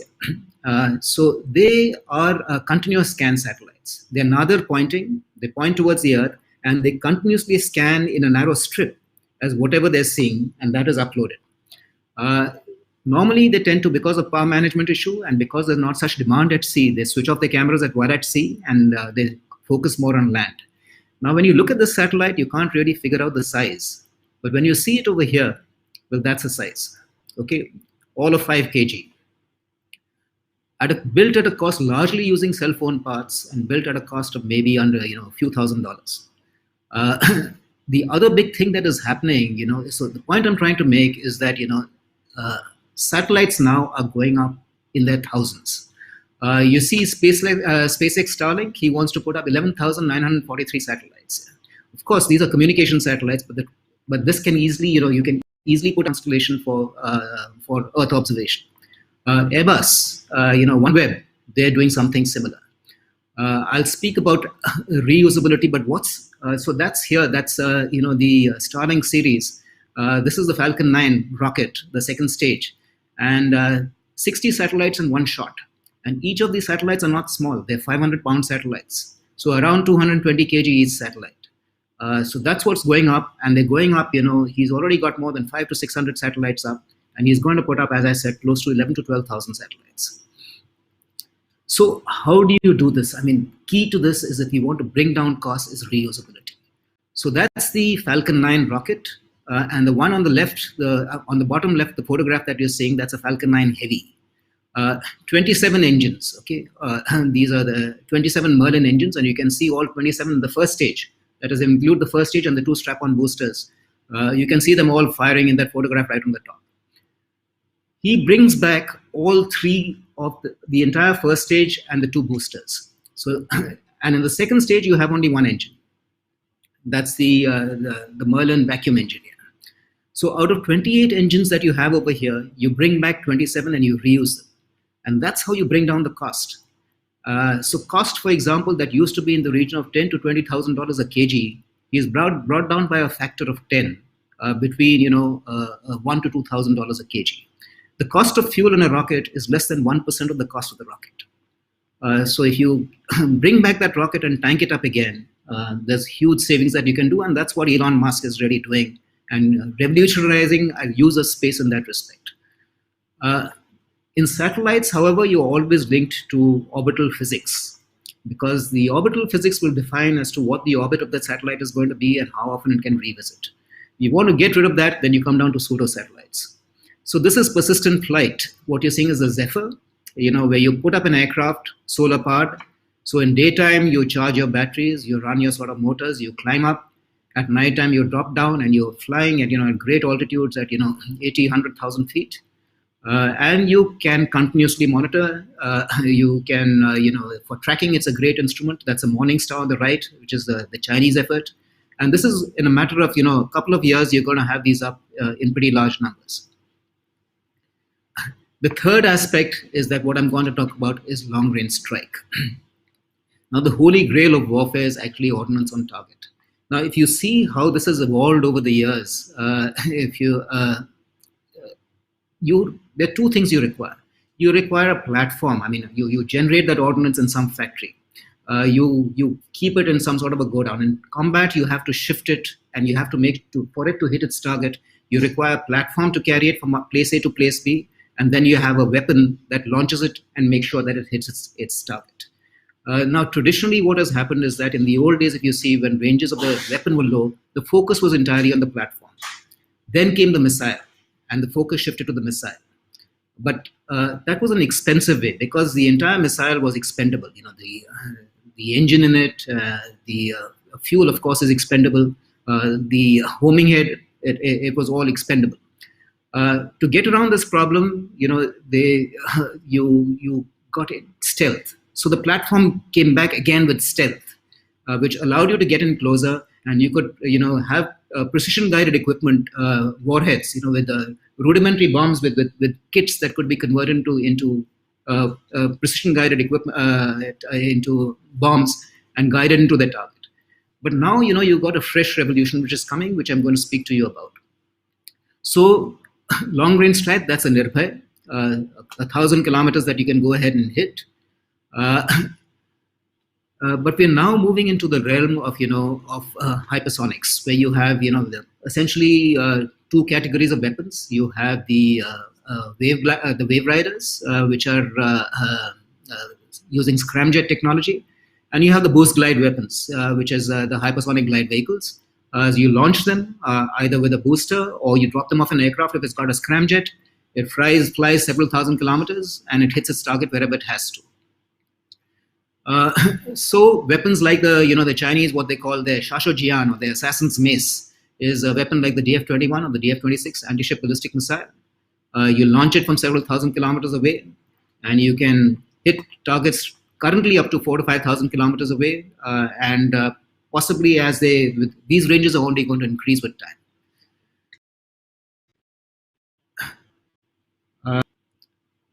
Sorry, I got a slight delay. So that's the DF-17. I'm not going to speak about that anymore. And these sort of weapons are becoming all pervasive. So you're having these which are going to be air launched.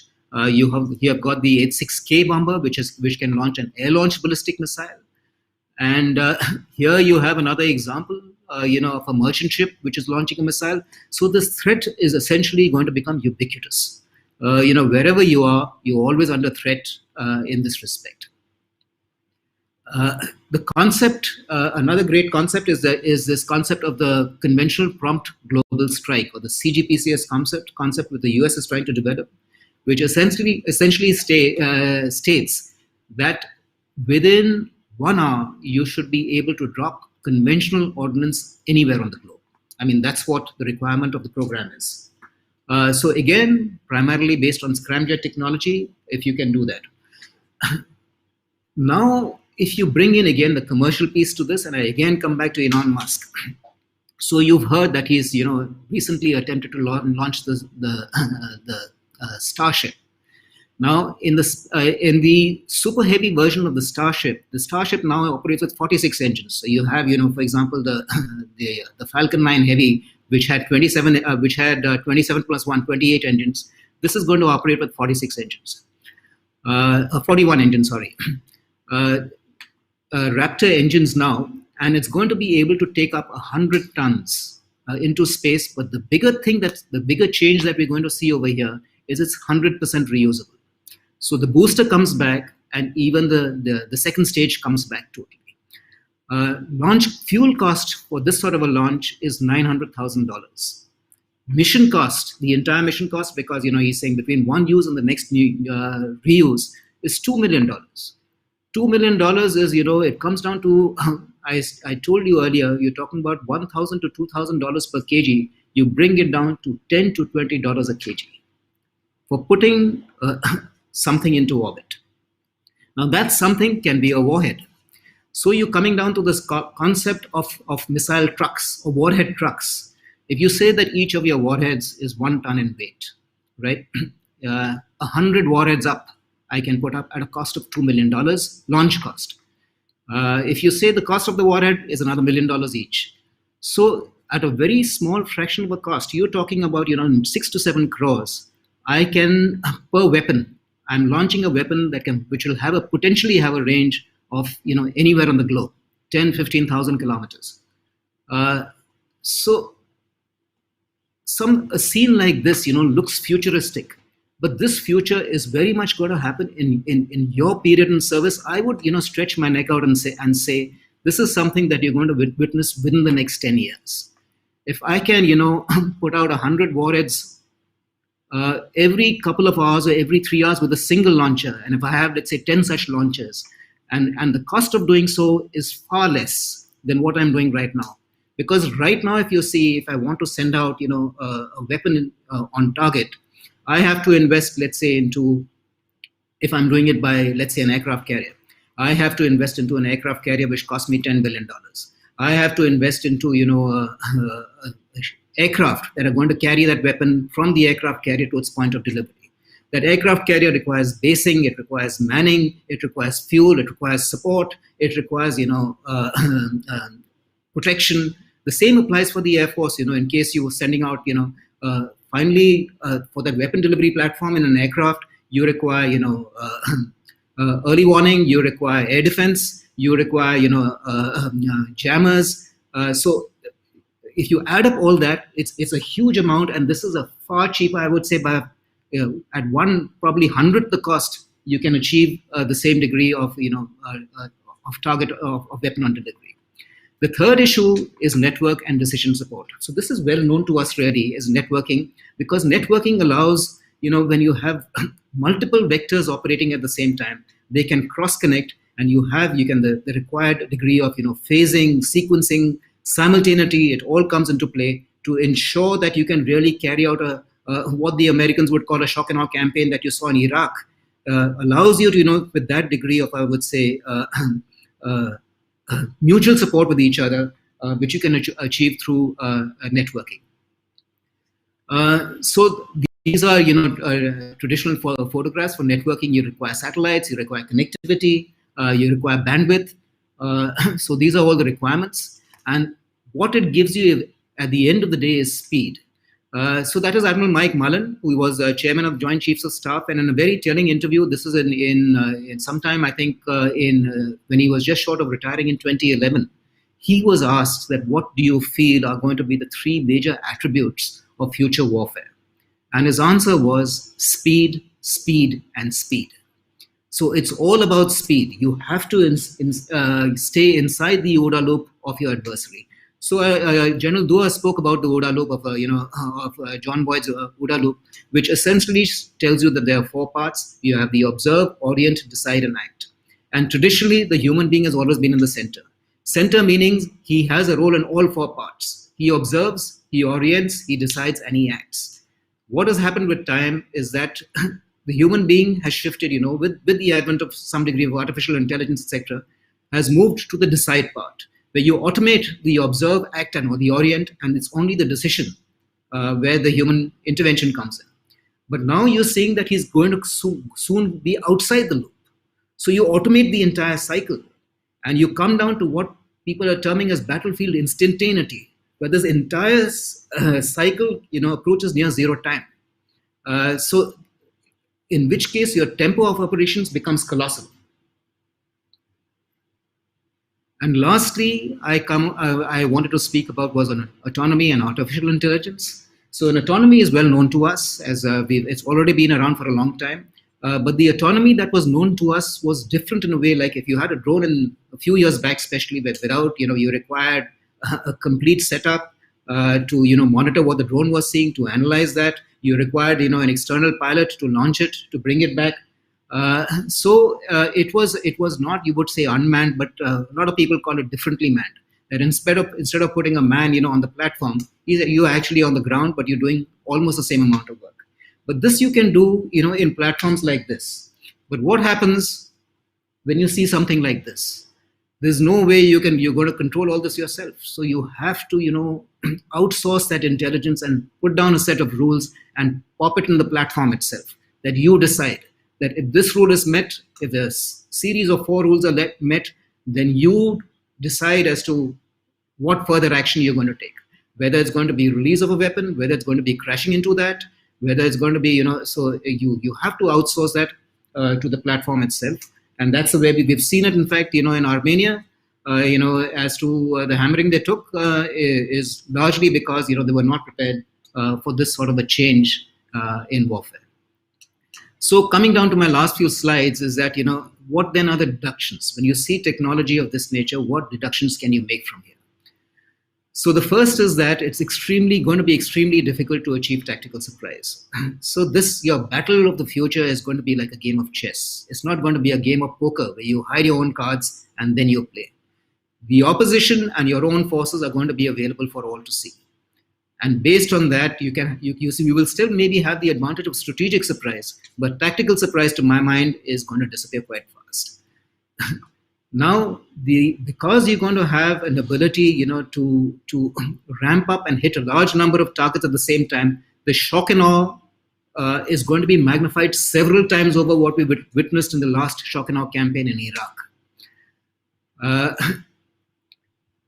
Distance is soon going to become irrelevant, because if you're going to use, if your entire focus is going to be on land-based long range ballistic missile or a semi-ballistic missile, a scramjet, ramjet, boost glide weapons, then you will find that these weapons can travel over great distances at low cost. And therefore, the concept of being further and further away from you and the tyranny of distance is going to diminish to a large extent. Your platforms are going to be under continuous threat, whether they're sitting on the ground, whether in the air, whether they're at sea. You're going to be under continuous threat wherever you are, because you can be seen at all times, you can be targeted at all times. And the relevance of, platforms as a avenue for ordnance delivery is going to be diminished. So, it's whether, again, it comes back, whether it's going to be a fighter or a bomber or a ship, or, as weaponization is more on sort of shore-based missile technology over long distances, the utility of these platforms from an ordnance delivery perspective is going to diminish greatly. And with that, so is the requirement for overseas bases. All that also goes down, because it's the homeland which is going to, be critical in this respect, and your distribution within the homeland. So, what are the outcomes of this? To my mind, the world is going to be a lot more destabilizing. Why? Because, the first mover advantage is going to be colossal. If I can achieve strategic surprise, and in that strategic surprise, because I can see where you are, and because I can hit you wherever you are, if I have an opportunity to take out, let's say, 30, 40% or maybe even 25% of your assets in the opening 2 hours of battle, then my motivation to do so is going to be extremely high. The so-called, escalatory spiral, I'm talking about not the pre-conflict, but the post-conflict escalatory spiral, is going to get compressed hugely. Because, again, that I'm not going to give you an opportunity to harden, disperse, if I can make sure that I can do a huge amount of attrition in the early parts of conflict. And therefore, it translates into that there's going to be a higher propensity to use force, because the outcome can be rapid, and it can influence, the future conduct of that conflict very rapidly in a matter of a few hours instead of days, as we have traditionally known. So I come down to the last part, is only one slide, and structure change, because I'm not going to speak about this. All the speakers during the next, today and tomorrow, are going to talk about this in much greater detail. But I'll just give you one quote from, Dr. Montek Singh Ahluwalia, in fact, when he came and spoke at Staff College, and he gave this equation. It's a very interesting equation. NT plus IOO is equal to EIOO. That is, new technology plus inefficient old organizations is equal to expensive, inefficient old organizations. Very telling, really. Because in my 35 years of service, I've seen that the easiest part is the technology piece of it. Technology is always exciting, and new weapons, etc. The second part, which is much more difficult, is how do you exploit that technology in combat, for which you require a little bit of heavy lifting in the terms of revised doctrine, revised concepts, how you integrate it, how do you bring it in a joint concept. So all that requires a lot more work. But the third part is the most difficult to do, and if you ask me, the most critical is the organizational change and the restructuring required to optimally utilize that technology. So if technology allows you to better integrate yourself with your sister services, for example, with space or with cyber, you require organizational changes to be brought into place to bring those cross connects, to ensure that you synchronize in all respects. And for that is a requirement of organizational change, which to my mind is the most difficult to do. And I would strongly encourage you in your future careers to really take this on, is because this is a no cost option, really. It just requires the way that we think and the way that we create organizations to optimally utilize what we have. So with that, I finish, and thank you very much for giving me this opportunity to speak to you.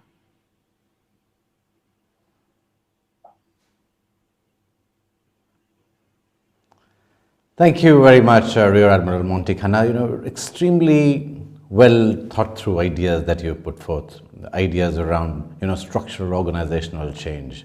Obviously, you even, talked about speed and monitoring using drones, etc., in the new battlefield scenario, and how the shock and awe campaign will continue playing a big role using speed. So I think great ideas. Thank you very much for that, lovely insight. I think it'll be a lesson for everybody here. May I now request Air Marshal D. Chaudhary to take this session forward and talk about the US and PLA models of transformation, relevance in the Indian context. Thank you, Rohit, and it's a pleasure to see you there again. And my outset, let me compliment the Commandant CDM for organizing this, as it was very aptly underscored and supported by all the speakers now, a very apt and a timely seminar, which is, I think, absolutely vital for our armed forces.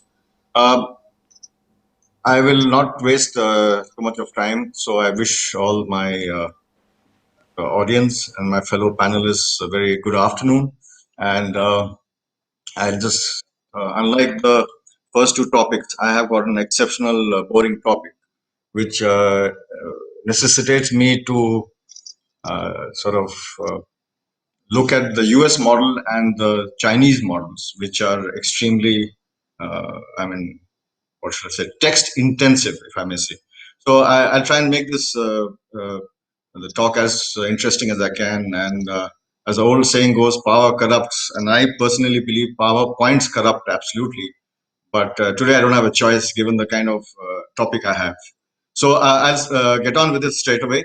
And I think the first aspect which we need to look at is quickly the scope. I'll quickly have a look at the historical perspective, the US model, the Chinese model, some enduring common threads in both these models, the challenges in India's context, some of it has already been covered, and the relevance for India, which is the most important part of it all.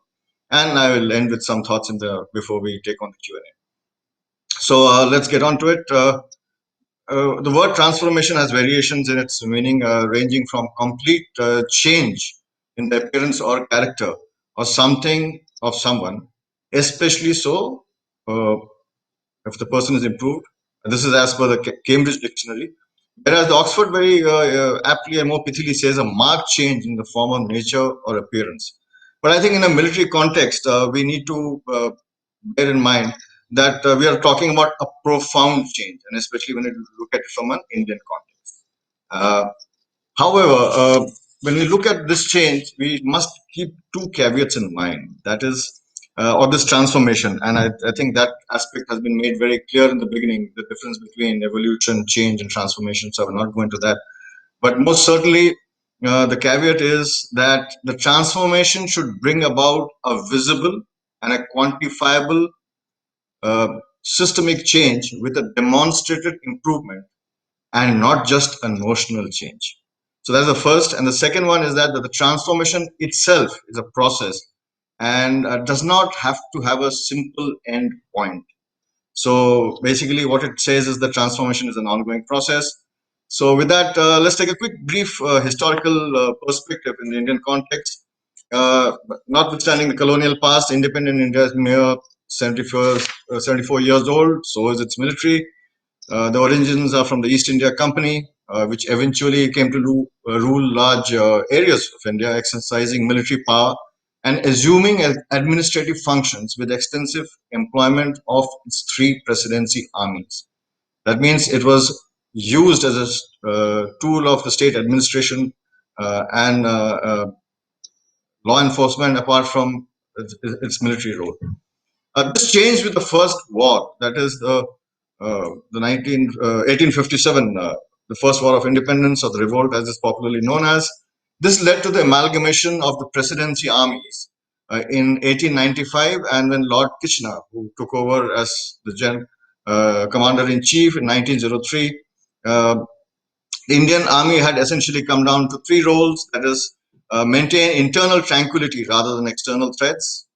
Then the threat from Russia became a much more pervasive threat in the minds of the British at least, and the imperial role as an English barrack in the Oriental Seas, essentially a strategic reserve of the crown in the region.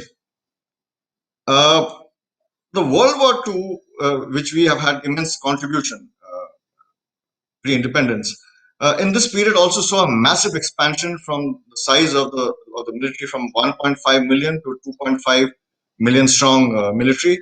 Also, correspondent increase in the size of the Royal Indian Air Force and the Royal Indian Navy. But post-independence, the Indian military leadership, which the rank they had achieved was limited to the rank of a brigadier, which necessitated British officers to continue. The senior leadership remained British post-independence as well. And this led to some structural problems. And the first transformational change which we faced was that a close and often personal relationship which the CNCs, the British CNCs enjoyed, since they were also the defense minister with the Indian political leadership, changed with the civilian defense minister.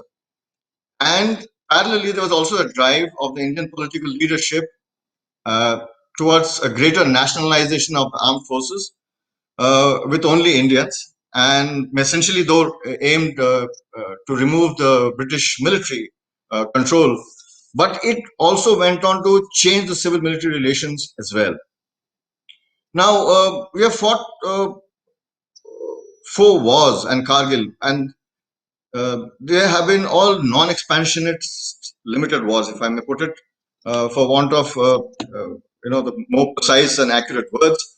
The point here I'm trying to bring out is that we essentially are a peace-loving nation, which will, however, defend itself, its sovereignty, and its interests. So that is something we must bear in mind, that our roots are fundamentally very with a defensive mindset.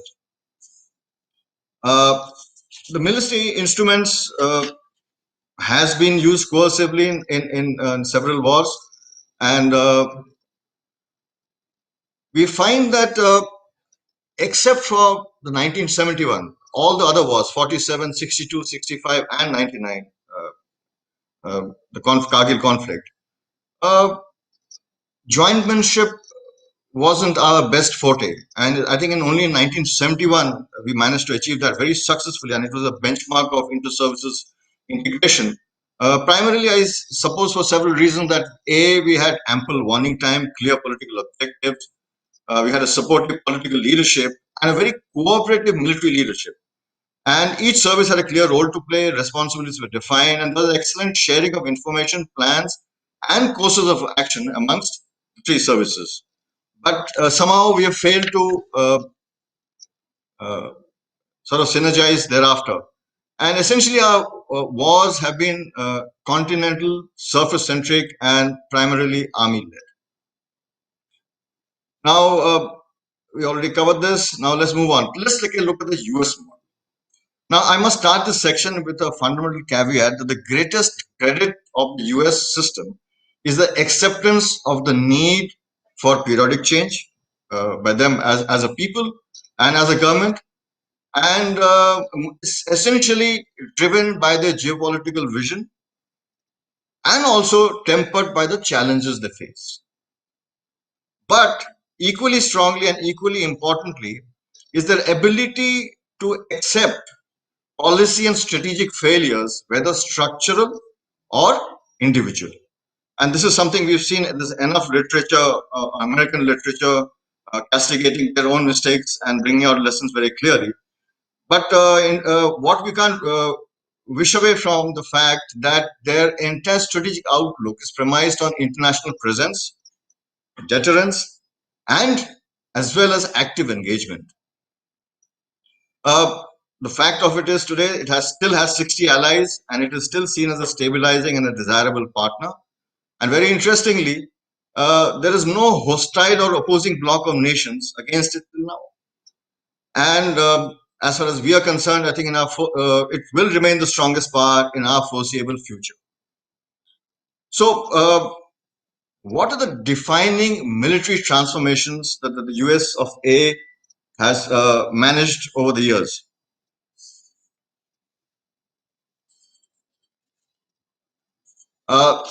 Now,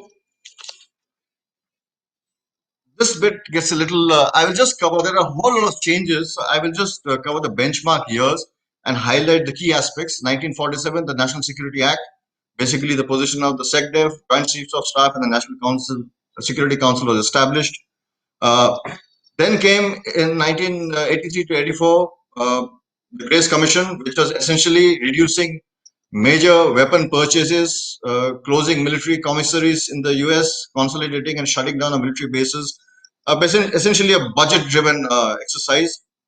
1985, defense organization, the need for change. It was reinvigorating a defense reform study carried out earlier, but it needed it. The country felt that there's a need to refresh it and put it on.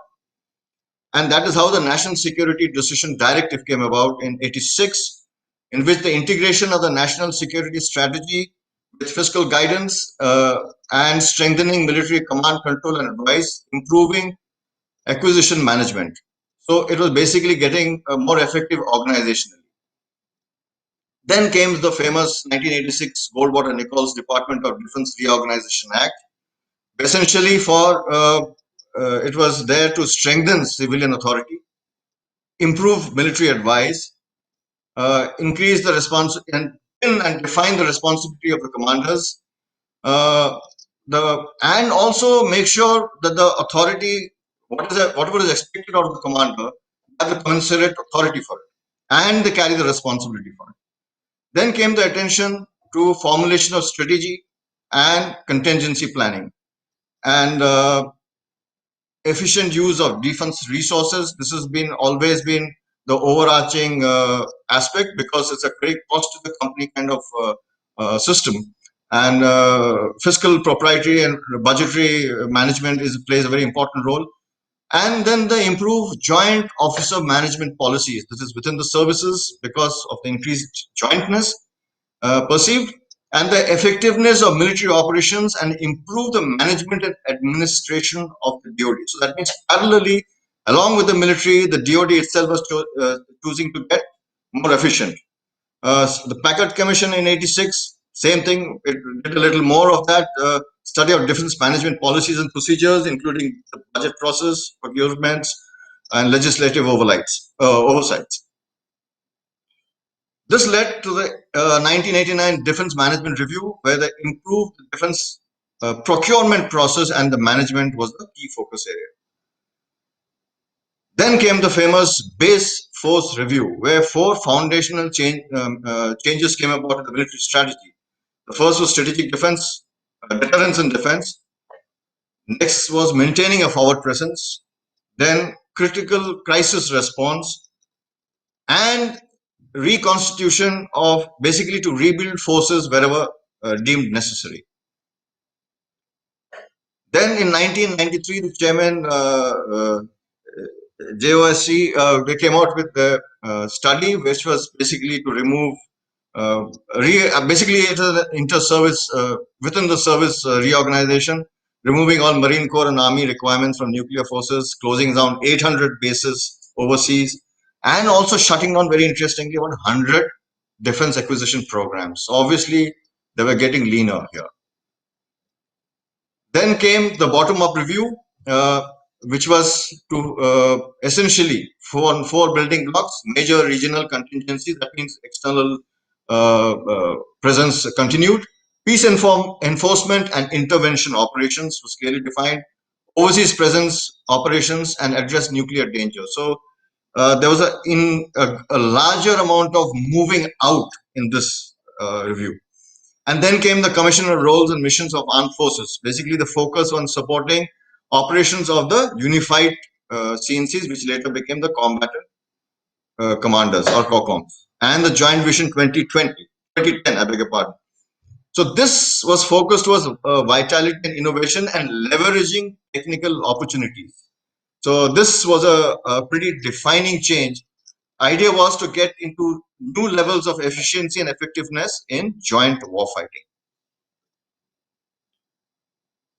Then the Quad Review, which is a standard 4-yearly review of 1997, which was again pursued the previous push on leveraging new technologies and to harness RMA, which was at that time the buzzword, through operational concepts, doctrines, and organizational changes. And the 97 Defense Reform Initiative, again, inward focused, looking at organizational reforms and making the business of defense more efficient and streamlined. Then came the National Defense Panel report, which essentially said that transformation cannot be just, it has to go beyond op concept, force structures, and equipment. It should include procurement. And this was a very important aspect which was brought in, including a lot of fiscal tightening of the belt. And it interestingly brought in the concept of jointness should be extended beyond the military to the broader national security establishment. That means now Goldwater Act was inside to make it an inter-agency affair. And then the 2000 Hart-Rudman Commission, basically it talked about designing a national security strategy appropriate with the world. There was a drastic change in the world outside, which warranted a review of the world scenario. So it was a scenario and a world-based, outlook-based approach. And the 2001 Quad Review was landmark because it moved from a threat-based to a capabilities-based model. Now, this is very important, and which we will examine when it comes to relevance to India. 2003, transitioning the US military from industrial age to information age, a little more of the same. That means it's carrying on from the improvement of the RMA aspect. And the Joint Defense Capability Study, basically the joint needs are the foundation of a defense program, and planning for major joint capabilities should be accomplished at the department rather than component levels. That means it goes to the Department of Defense. And the establishment of a strategic planning council, which gave an opportunity for senior leadership to provide formal inputs for shaping defense strategy. Quad Review 2006 assessed the progress with respect to the GWOT and the transformation agenda, which was initiated about 3-4 years before that. Quad Review 2010, prevail in today's war, shift again from future wars to prevail on today's war, prevent, deter conflict, and defeat adversaries in a succeed in a wide range of contingencies. Then came the Gates reforms, shift defense away from fighting future war. That means, again, coming back to the present, prioritize fighting and winning current conflicts, which included that time Iraq and Afghanistan. So if you see again, from a forward-thinking approach, they have come back that deal with what we are dealing with right now, finish that before we start looking ahead. 2012, the strategic guidance brought in the need for, the mission should be focused are counterterrorism, deterring and defeating aggression, countering WMDs, and importantly, homeland defense. 13, Hegel reforms, basically again, budget oriented, basically different budgets for different scenarios. 14, Quad review, 3 strategic objectives. Defending the homeland persisted, building security globally by projecting US influence and deterring aggression, again going out, and remaining prepared to win decisively against any adversary. Finally, in 2016, Secretary of Defense Ashton Carter initiated the famous reforms, which was to take a fresh look after the Goldwater-Nichols reforms, and generally making it very clear that there's a need for improvement. He quoted, and I quote him, that instead of the Cold War and one clear threat, we face a security environment that's dramatically different from the last quarter century. It's time we consider practical updates to this critical organizational framework while still preserving its spirit and intent. So, what are the challenges which they face? Essentially, the problem which the Goldwater Act had overlooked was it didn't involve the chiefs adequately. Basically, it needed to strengthen the capability of the chairman of the joint chiefs. Challenges less likely than ever are to confine themselves to the neat regional or functional boundaries. That means there's a merger of threat everywhere. Potential future nation-state adversaries have with widening geographic reach, but also widening exposure. That means reference to threat from other countries. Then he talks about the need to be more agile. With that, fundamentally, the organization wasn't agile enough. Need to clarify the role and authority of the chairman of the Chiefs of Staff Joint Committee. Help synchronize resources globally. Move forces seamlessly across combatant commands. And provide clear military advice for ongoing operations. Civilian oversight. And he goes on to say so fundamentally, for the chairman, Joint Chief of Staff, this is to enable better military to better operate in a seamless way while still preserving both civilian control and the chairman's independence to provide professional military advice outside the chain of command. So this is something we must bear in mind, that structurally they have a lot of similar challenges which we have out here. And put the chairman into the joint chiefs of staff into the chain of command. But here they made a clear decision that this would erode the chairman's objectivity as a principal military advisor. So that means he remains outside the chain of command. And then obviously he talked about adapting to new functions, integrating functions like logistics, intelligence, and things like that, which we are also toying with. And we can do more, deliver better military capability while making better use, that means of taxpayers' dollars, getting more efficient, more bang for buck. Importantly, the Defense Acquisition Board and the involvement of the 3 chiefs in it. So this gave a direct handle of the 3 services into acquisitions.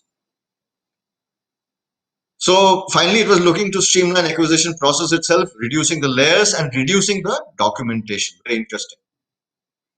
And the last major area was about force on force. That means continuing to build on a future all-volunteer force. Contrastingly, what was the Chinese approach? Now,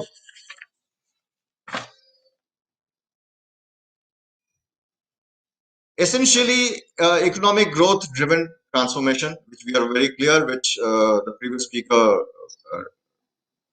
covered wonderfully. And then came the fact that the political leadership and the military was deeply influenced by Operation Desert Storm.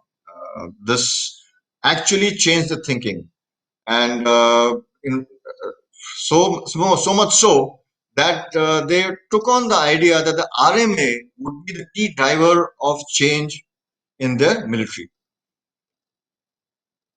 This obviously was very wonderfully timed with the entry into the World Trade Organization in 2001. Economic strength increased. China rapidly became the factory of the world.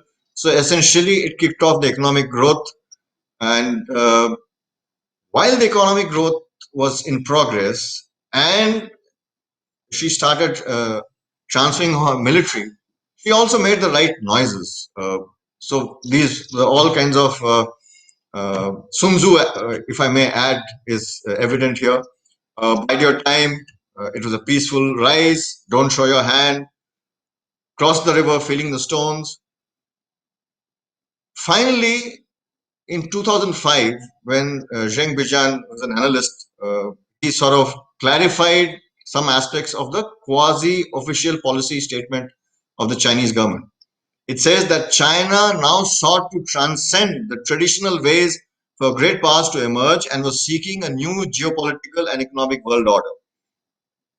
So systematic progress was being made towards the 2049 goals of a world-class military.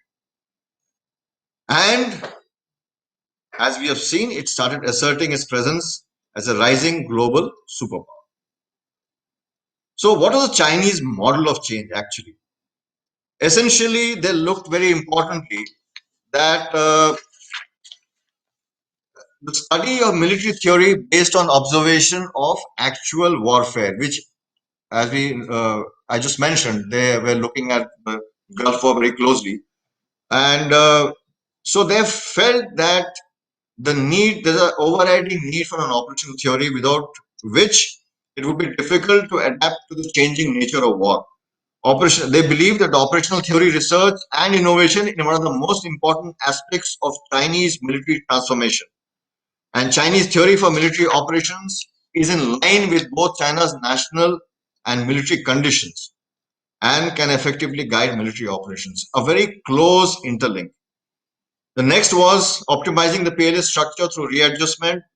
It made tremendous progress towards this goal by downsizing its military. We will not go into the details. Essentially, the army was reduced drastically, and while the Navy and the Air Force and the rocket forces increased in this period, it also built joint operation systems and promoted transition in and improvements in military training. Then it built from there. Basically, it was towards looking at getting more westernized and more contemporary in their warfighting concepts. They watched the Western models very closely, and they started transitioning towards training in the similar manner, hoping in the absence of actual military, actual combat exposure, hoping to learn from the exercises and the exposure. They very closely monitored all around and also studying conflicts all around.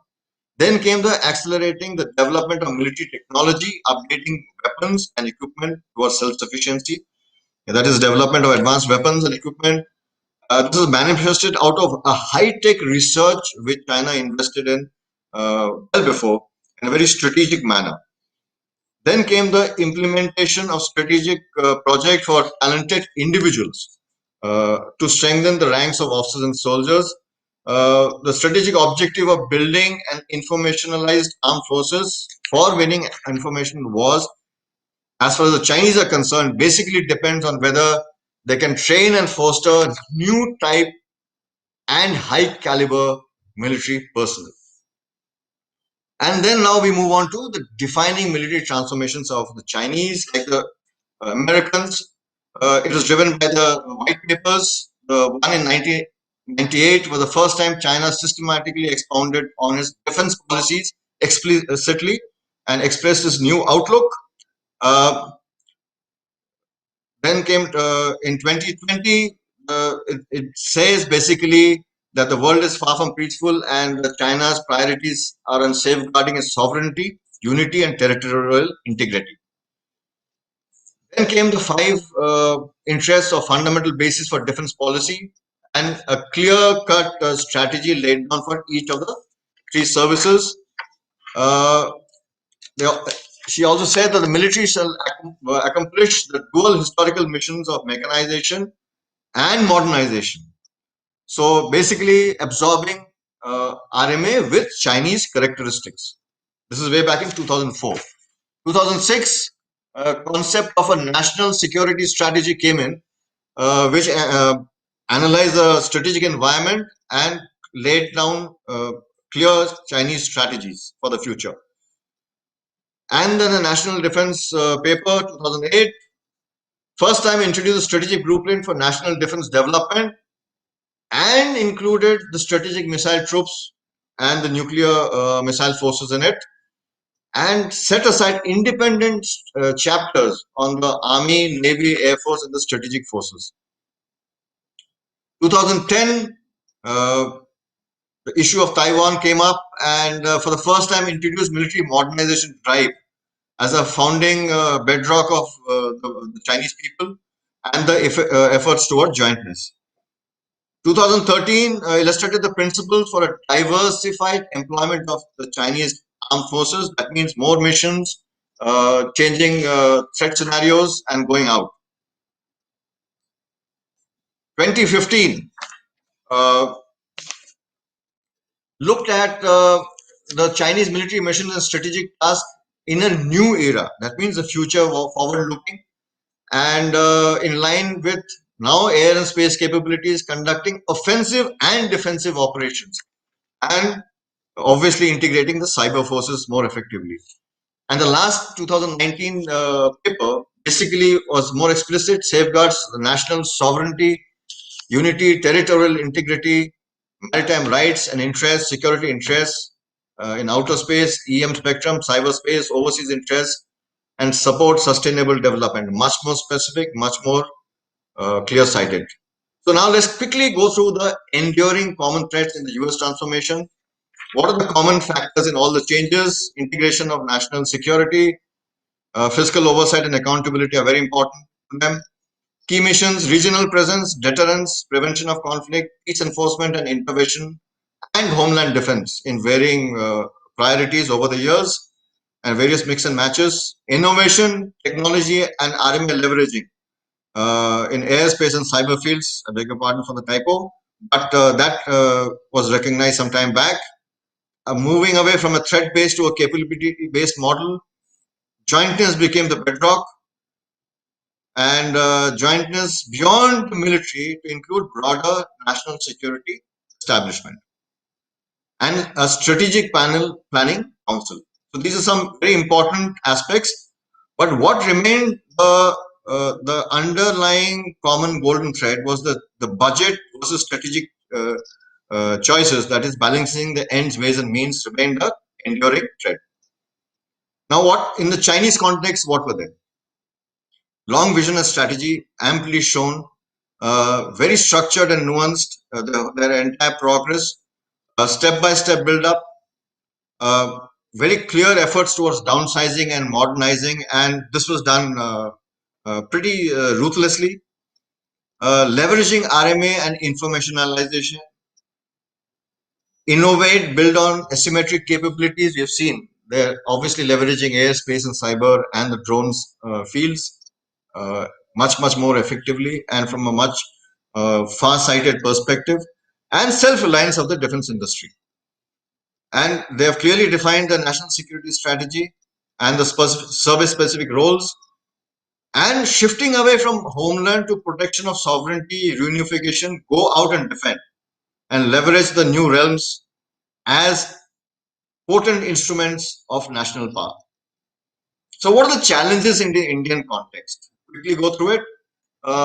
We are running a little ahead sorry, behind time, if I may add here. Security threats, salience of continental threat remains in our context. We have common borders with our adversaries, and two front is a reality.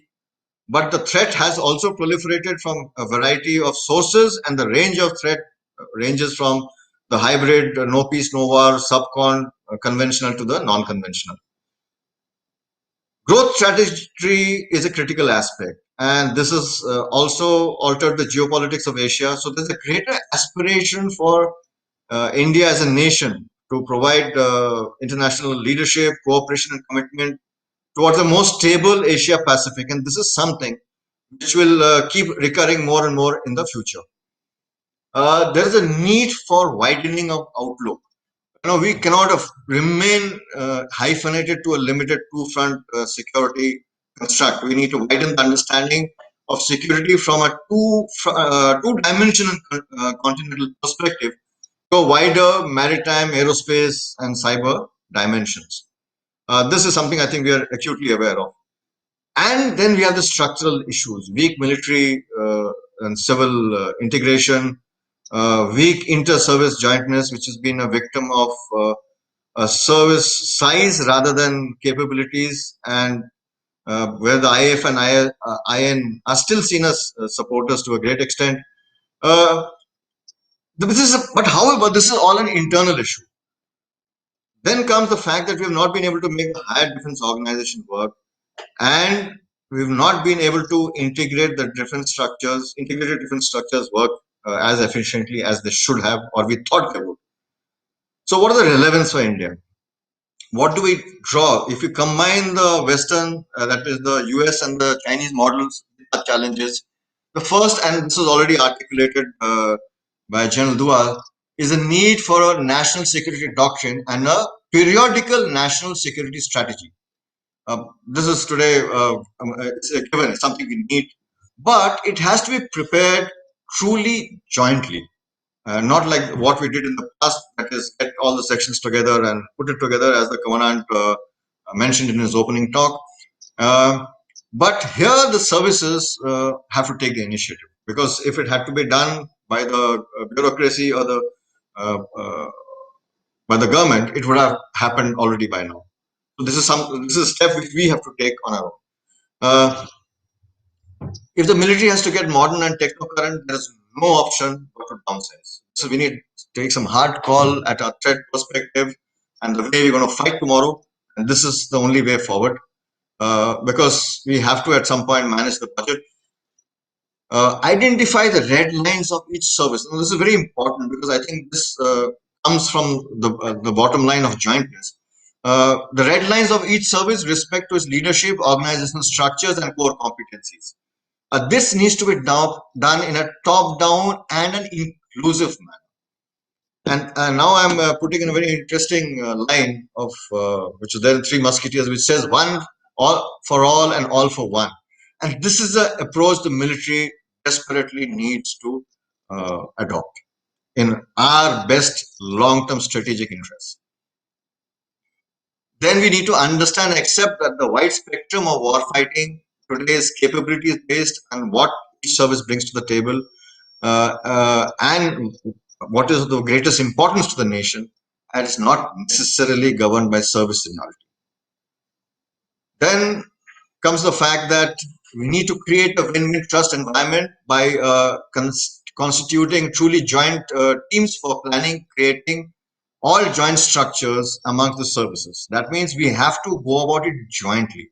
Again, not to get the service headquarter viewpoint and try and merge it and find the path of the least resistance. Adopt a long vision building block approach for these structures. Synergize between critical operational necessities, investing in future technologies, and downsizing towards balancing the budget with strict revenue management. This is something which we really have to get our act together on. Establish joint institutional transparency, oversight, progress review mechanisms for a periodic strategic course correction. Now, here I'll like to draw you back to the US model. If you noticed, that is one country which practically every other year it underwent a review, a hard look at how things were functioning, and did not hesitate to officially throw out old change and bring in new change, which we don't do. We tend to bring in changes without removing the older one, which just keeps adding to the list and dilutes the priorities. So this is something we need to bear in mind. So we need to bring in more transparency, oversight, and progress for periodic strategic course corrections. Then comes the fact that we need to adopt a bottom-up approach, and this can only happen bottom-up to ingrain jointness in our military DNA. And a recent PME study has aptly and clearly, I think, brought out the fact that how little do we know about each other amongst all the three services. So this is something which we need to focus on, and the PME needs to focus on. So there's a distinct sense. Now, this is something which has comes with the present times. In the past, all change came about in its own pace. And I think the example was made of the Australian change, which took 14 years. We've seen how long the US took to change, and what this is where I probably disagree with the Commandant's opening talk that radical change. I think a more progressive change is a more enduring one than a radical one. So this is something which we need to bear in mind, that the change which we are looking at, we have to be patient with it. It will come with time. There is a sense of overreach. We want instant results. And so there's an urgency to transform in a hurry, which I'm afraid might force us towards incomplete short-term solutions rather than enduring a robust long-term transformation. And finally, allow the well-thought and systematic implementation of transformations towards a cumulative progress, which is quantifiable and not cosmetic. And otherwise, we will end up the military will again end up paying the price for it if we just focus on cosmetic changes. I will end my talk with some end thoughts. And first is, this is from interestingly taken from a joint directive of the best practices left by the US in all their experience of jointness. The first one, which says, need for recognition that you don't need to own your partner's assets in order to have assured access to their capabilities. This should be a defining aspect in our military transformation. It will automatically make us cut down on redundancies.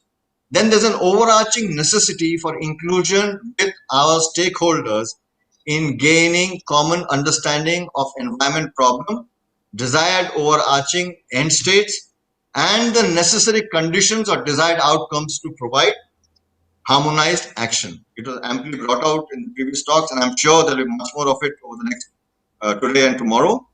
Inclusiveness in developing plans and during execution. The best plans and operations are those fully integrated with other elements of national and international power from the very beginning of planning. This is directed, fits in beautifully with us. Within the service, we need to get together, do stuff jointly, envision, plan, train, and execute together. And more importantly, what was aptly brought out, I think, by General Dua, and also alluded to by Admiral Khanna, is the fact that we need an all-of-government approach and take everybody on board. If you remember, that was a key focus area of the US. Canada doesn't have any such problems because of the kind of government it is and the leadership it has. Then comes the aspect of there's a need for a continual dialogue in the national leadership in ascertaining the problem, defining successes, and developing feasible policy directions and acceptable courses of action with the necessary resources. Again, fits into the bill with us.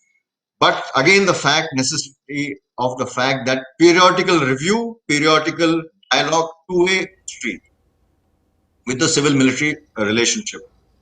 And finally, the most importantly, trust and confidence is very important to synergy and harmony between the services and with the government. Success of joint warfare will depend, and not just warfare, all joint engagements and contingencies. Oops, I'm sorry. I'll just take to say ahead, sir. Please go ahead. The important fact is that how do you maintain and trust the confidence of not only your partners but the governmental leadership. With that, I have finished and it's back to the chair, and I'm happy to join the panel for the Q&A session. Thank you very much. Thank you very much, Marshal Chaudhary. Absolutely, integration and long-term strategy and planning being very much a part of the long-term strategy and transforming how troops operate and how the war machinery operates. Thank you very much. And I'm now, ladies and gentlemen, giving over the session to General Dua, who will be coordinating this and taking questions. I would like to invite the questions first from Ashoka Auditorium, and please keep your questions crisp, to the point. Also indicate which of the panelists you're addressing your questions to. So over to General Dua, who will be quarterbacking this, and over to the other panelists as well. Right. Thank you, Rohit. Thank you very much.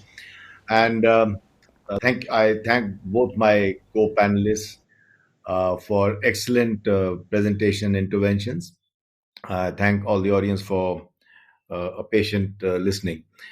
And without any further ado, I'd like to launch into the question Q&A. And the floor is open.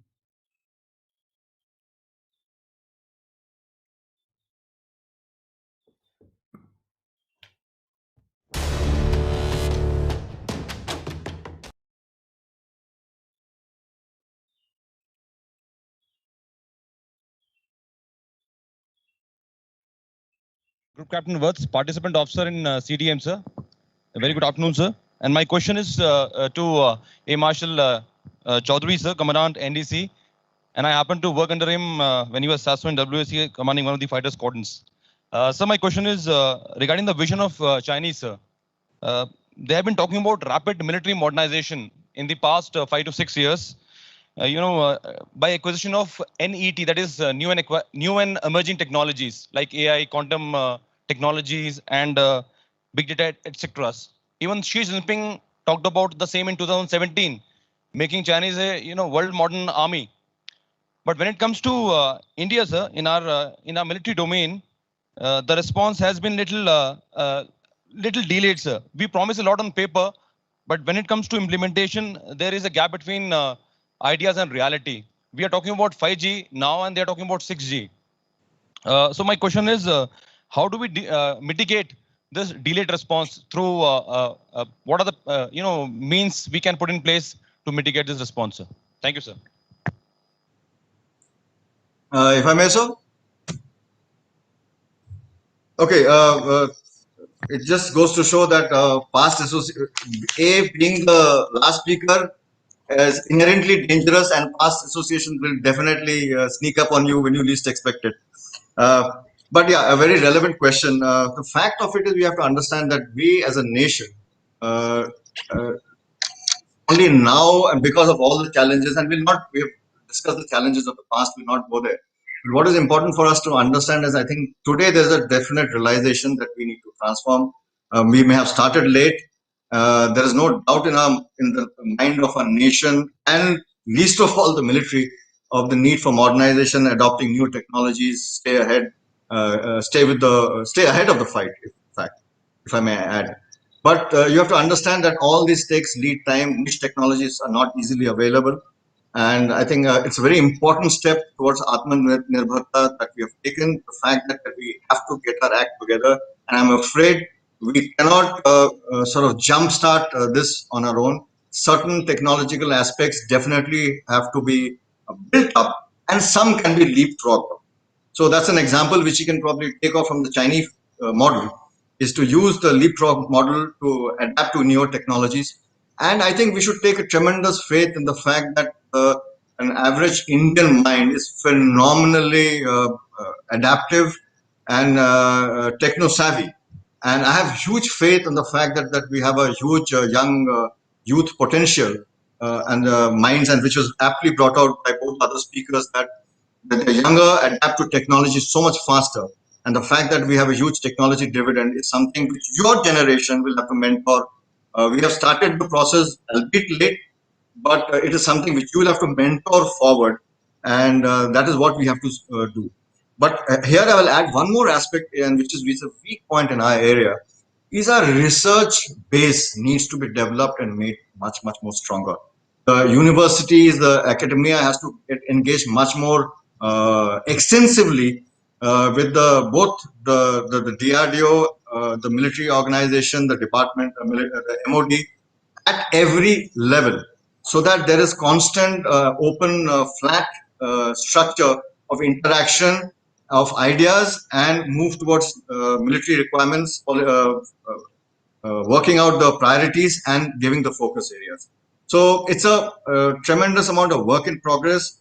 Some of the steps that we are taking, which we have already taken, and a lot is happening, I can assure you, in Delhi, in the MOD, and I think we are on our way there. But this is something which will not happen overnight. It'll probably take a decade at the least to get competitive, and maybe longer to get technologically with it or even ahead of it.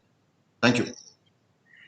Very well said. I'll take one sentence, one finger intervention before I jump on to the next question. I take your couple of last sentences. You said that we have great amount of resource actually available. We've taken the first few steps.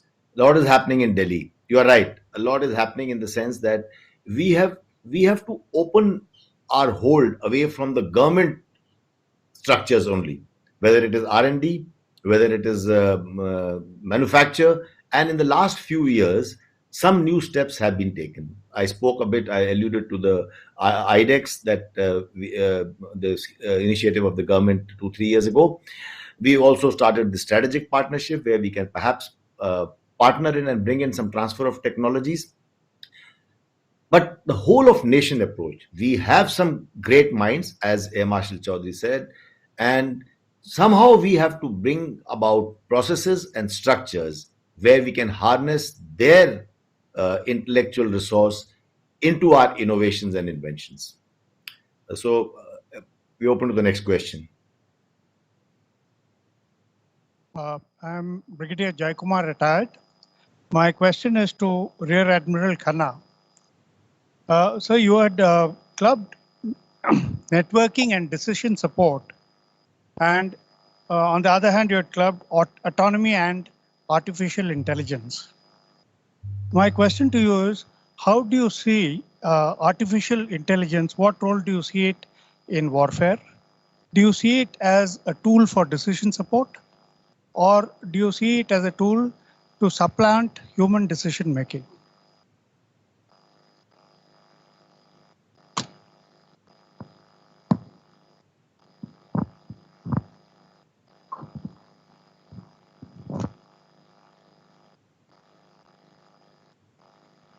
Monty, your mic, if you can hear me, Monty, your mic, it's on mute.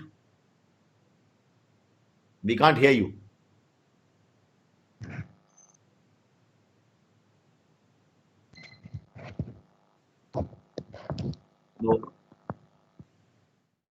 No, we can't hear you. Can you hear me?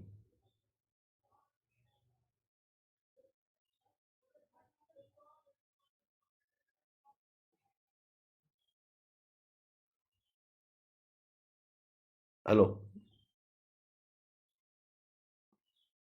Monty.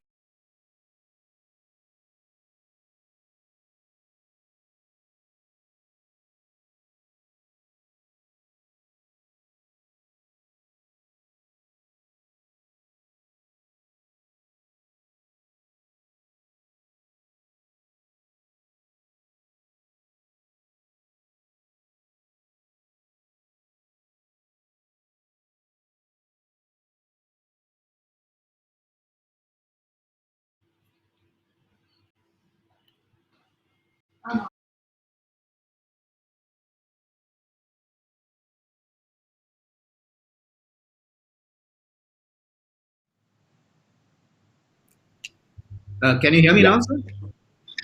Yes. I think some glitch has been fixed up. Yes. Yeah. You're audible. Yes. So very briefly, sir, I think we're running out of time, but I think on the question, artificial intelligence, I think essentially the same thing. It applies to decision support. It applies to essentially what you're trying to do is that if you want to compress the timeline, then I don't think you can keep the human being in the loop in every decision that you make. So you have to cede some of the decision making to the platform, to the autonomous body, to the to the unmanned asset. In which case, you have to basically frame a set of rules. And once the rules are met, the platform is free to take a decision in compliance of these rules. And this, I think, will become essential as the quantum of unmanned assets, becomes grows exponentially, because then it becomes physically impossible for you to direct everything that is happening, and therefore you will certainly, with time, have to seed this. And platforms are becoming more intelligent, so they will be more and more aligned and to what exactly is the outcome that you expect, and they will serve in that direction.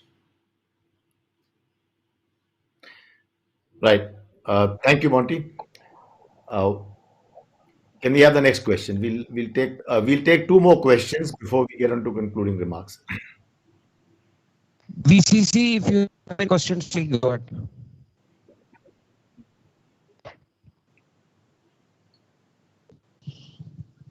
So I'm Colonel Voss from the other also. Clearly, technology is the prime driver in transformation that we were talking of.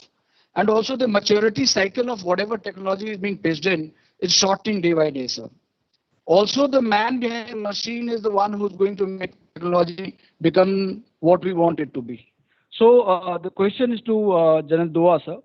Do you think the intake threshold of soldier GD should be enhanced to gain the overall transformation that we are talking of? Because we are still stuck in the 8th, 10th, and 12th standard, and also we are looking at all streams of entry, that is science, arts, commerce. Secondly, sir, at the strategic level, do you think there is a high time that we look at the policies which govern the strategic management of technology down to not only to implementation, but also to look after that has the implementation been able to give any kind of effectiveness to the organization? Basically, we are looking at the indicators and measures which will tell, okay, you've implemented a GIS technology and this has brought changes on ground actually, or it has not brought any change. So any policy directive on that? Good question, especially as we keep talking about technologies and technology-driven warfare and the tools. Do we change the entry for our soldiers? My view is that, okay, let me start again. When I was commissioned, we had 8th class pass Jawans, soldiers in my unit. Then it became matriculation, and thereafter higher secondary today. So over a period of time, we have made some changes in their educational qualification. Today, if we find that it is not enough, the answer may not lie in making a broad sweeping change across the board. Some arms and services that deal with technology more than the others, we may have to make changes. So what I'm trying to say, it can actually be need-based, trade-based, and armed service-based, that if we need to have a better qualified soldier at a soldier level, because he's going to man certain systems.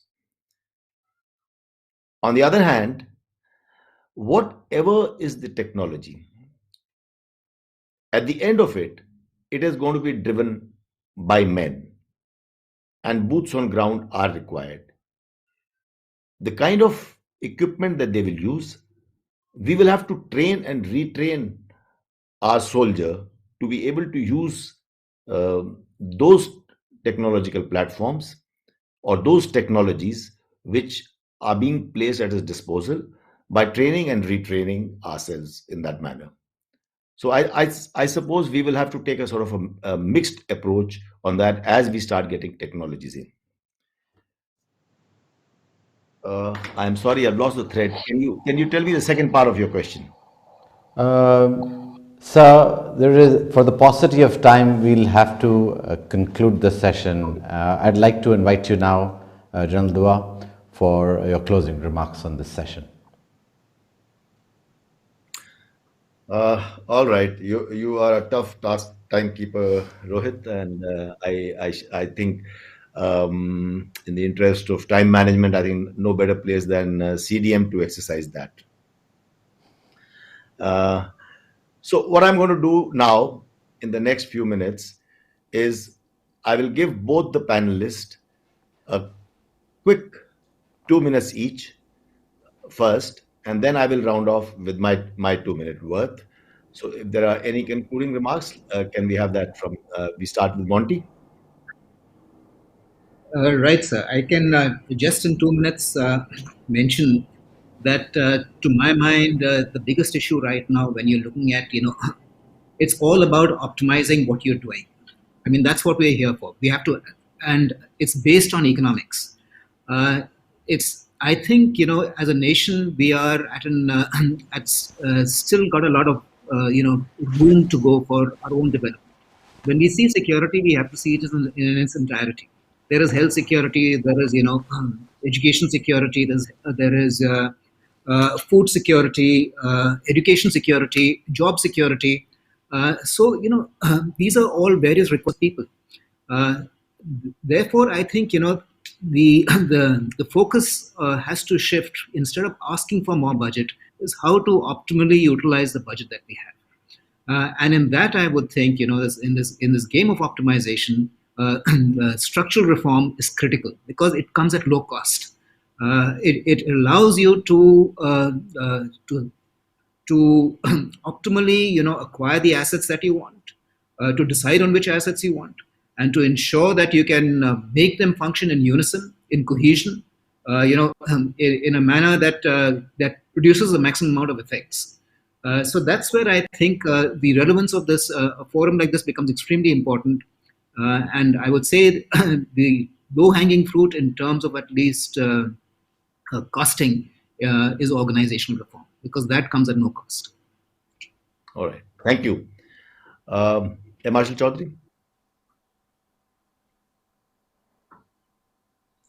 A couple of quick points. There is definite understanding, I think, across the board that we are at a tipping point, in terms of an inflection point or whatever we choose to call it. But my concern, and which is I would like to convey to the audience here, just remember that we have made structural changes in the past. We have attempted change, but for whatever reason, we have not been able to make that change work. Whatever organizational joint structures, integrated structures that we created, we have not been able to make it work. And that is something which, if we are to make any change, which is going to be a lasting one and something which we need to do for the future, then it has to look at a different perspective of our conventional way we look at security. And that is something which I think each and every service has to take a very hard look, sit together jointly. And when I say jointly, I mean jointly. I think there's never been a case stronger in point for get the good thinkers from each service together, remove the uniforms and sort of lock them away for some time to come out with a truly futuristic joint solution. Because I'm afraid if we don't get past the hurdle of jointness, that is, it does not matter which service it is, as long as it is an end state towards the nation's requirement and not service specific requirements. So it's a long call. It's not an easy call, something which we have not succeeded in the past. But I firmly believe that we are getting there. A lot of steps which General Dua mentioned will get there. But that is something we really need to figure out. How can we bring about the structural changes, or I'm afraid we might land up with what Admiral Khanna mentioned about E100. And we don't definitely want to go there. But I think we have made a fantastic progress. But my only piece of advice here to everybody is I think we need to look at things much more patiently and more perceptively, and not be in a hurry to bring it. All right. Thank you very much, Thank you, both the co-panelists. I'll also just round off by quickly summing up the facts that you made relevant points that we need to, all of us have to understand that we have to embrace this change, but or transformation. Today, when you talk about jointness, I want to tweak this slightly. What A. Marshall Chaudhary said. We have to understand that what we were doing today, or the efforts to do that in the last 19, 20 years, ever since IDS and ANC, etc., was raised, was to do joint planning.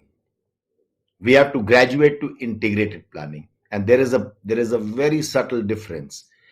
Joint means that you make your plans and then join them intelligently, but integrated planning and integrated operations and integrated structure means that we all, like you, Marshall Chaudhary used a sentence, you shed the uniform and sit together and integrate it. And I think we have to get there. And the last point that I'd like to make is also I'm taking a cue from during his presentation, General Marshall Chaudhary referred to this, that we can't have a radical change, you said. You are right. We have active borders with two countries, that is LOC and LAC.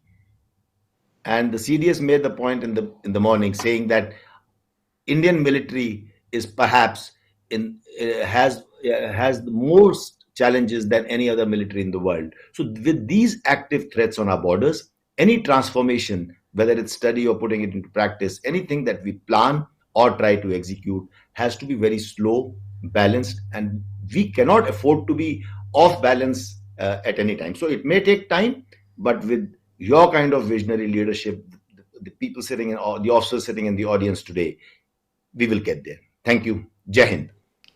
Thank you, General Dua. Thank you very much for your closing remarks. Ladies and gentlemen, that brings us to the end of session 1 of the seminar. We shall now break for lunch and join back at 14:30 hours. Post-lunch session will be classified and the access will be given to regulated online guests only. Please join back in the time to ensure timely commencement of the session 2. Thank you.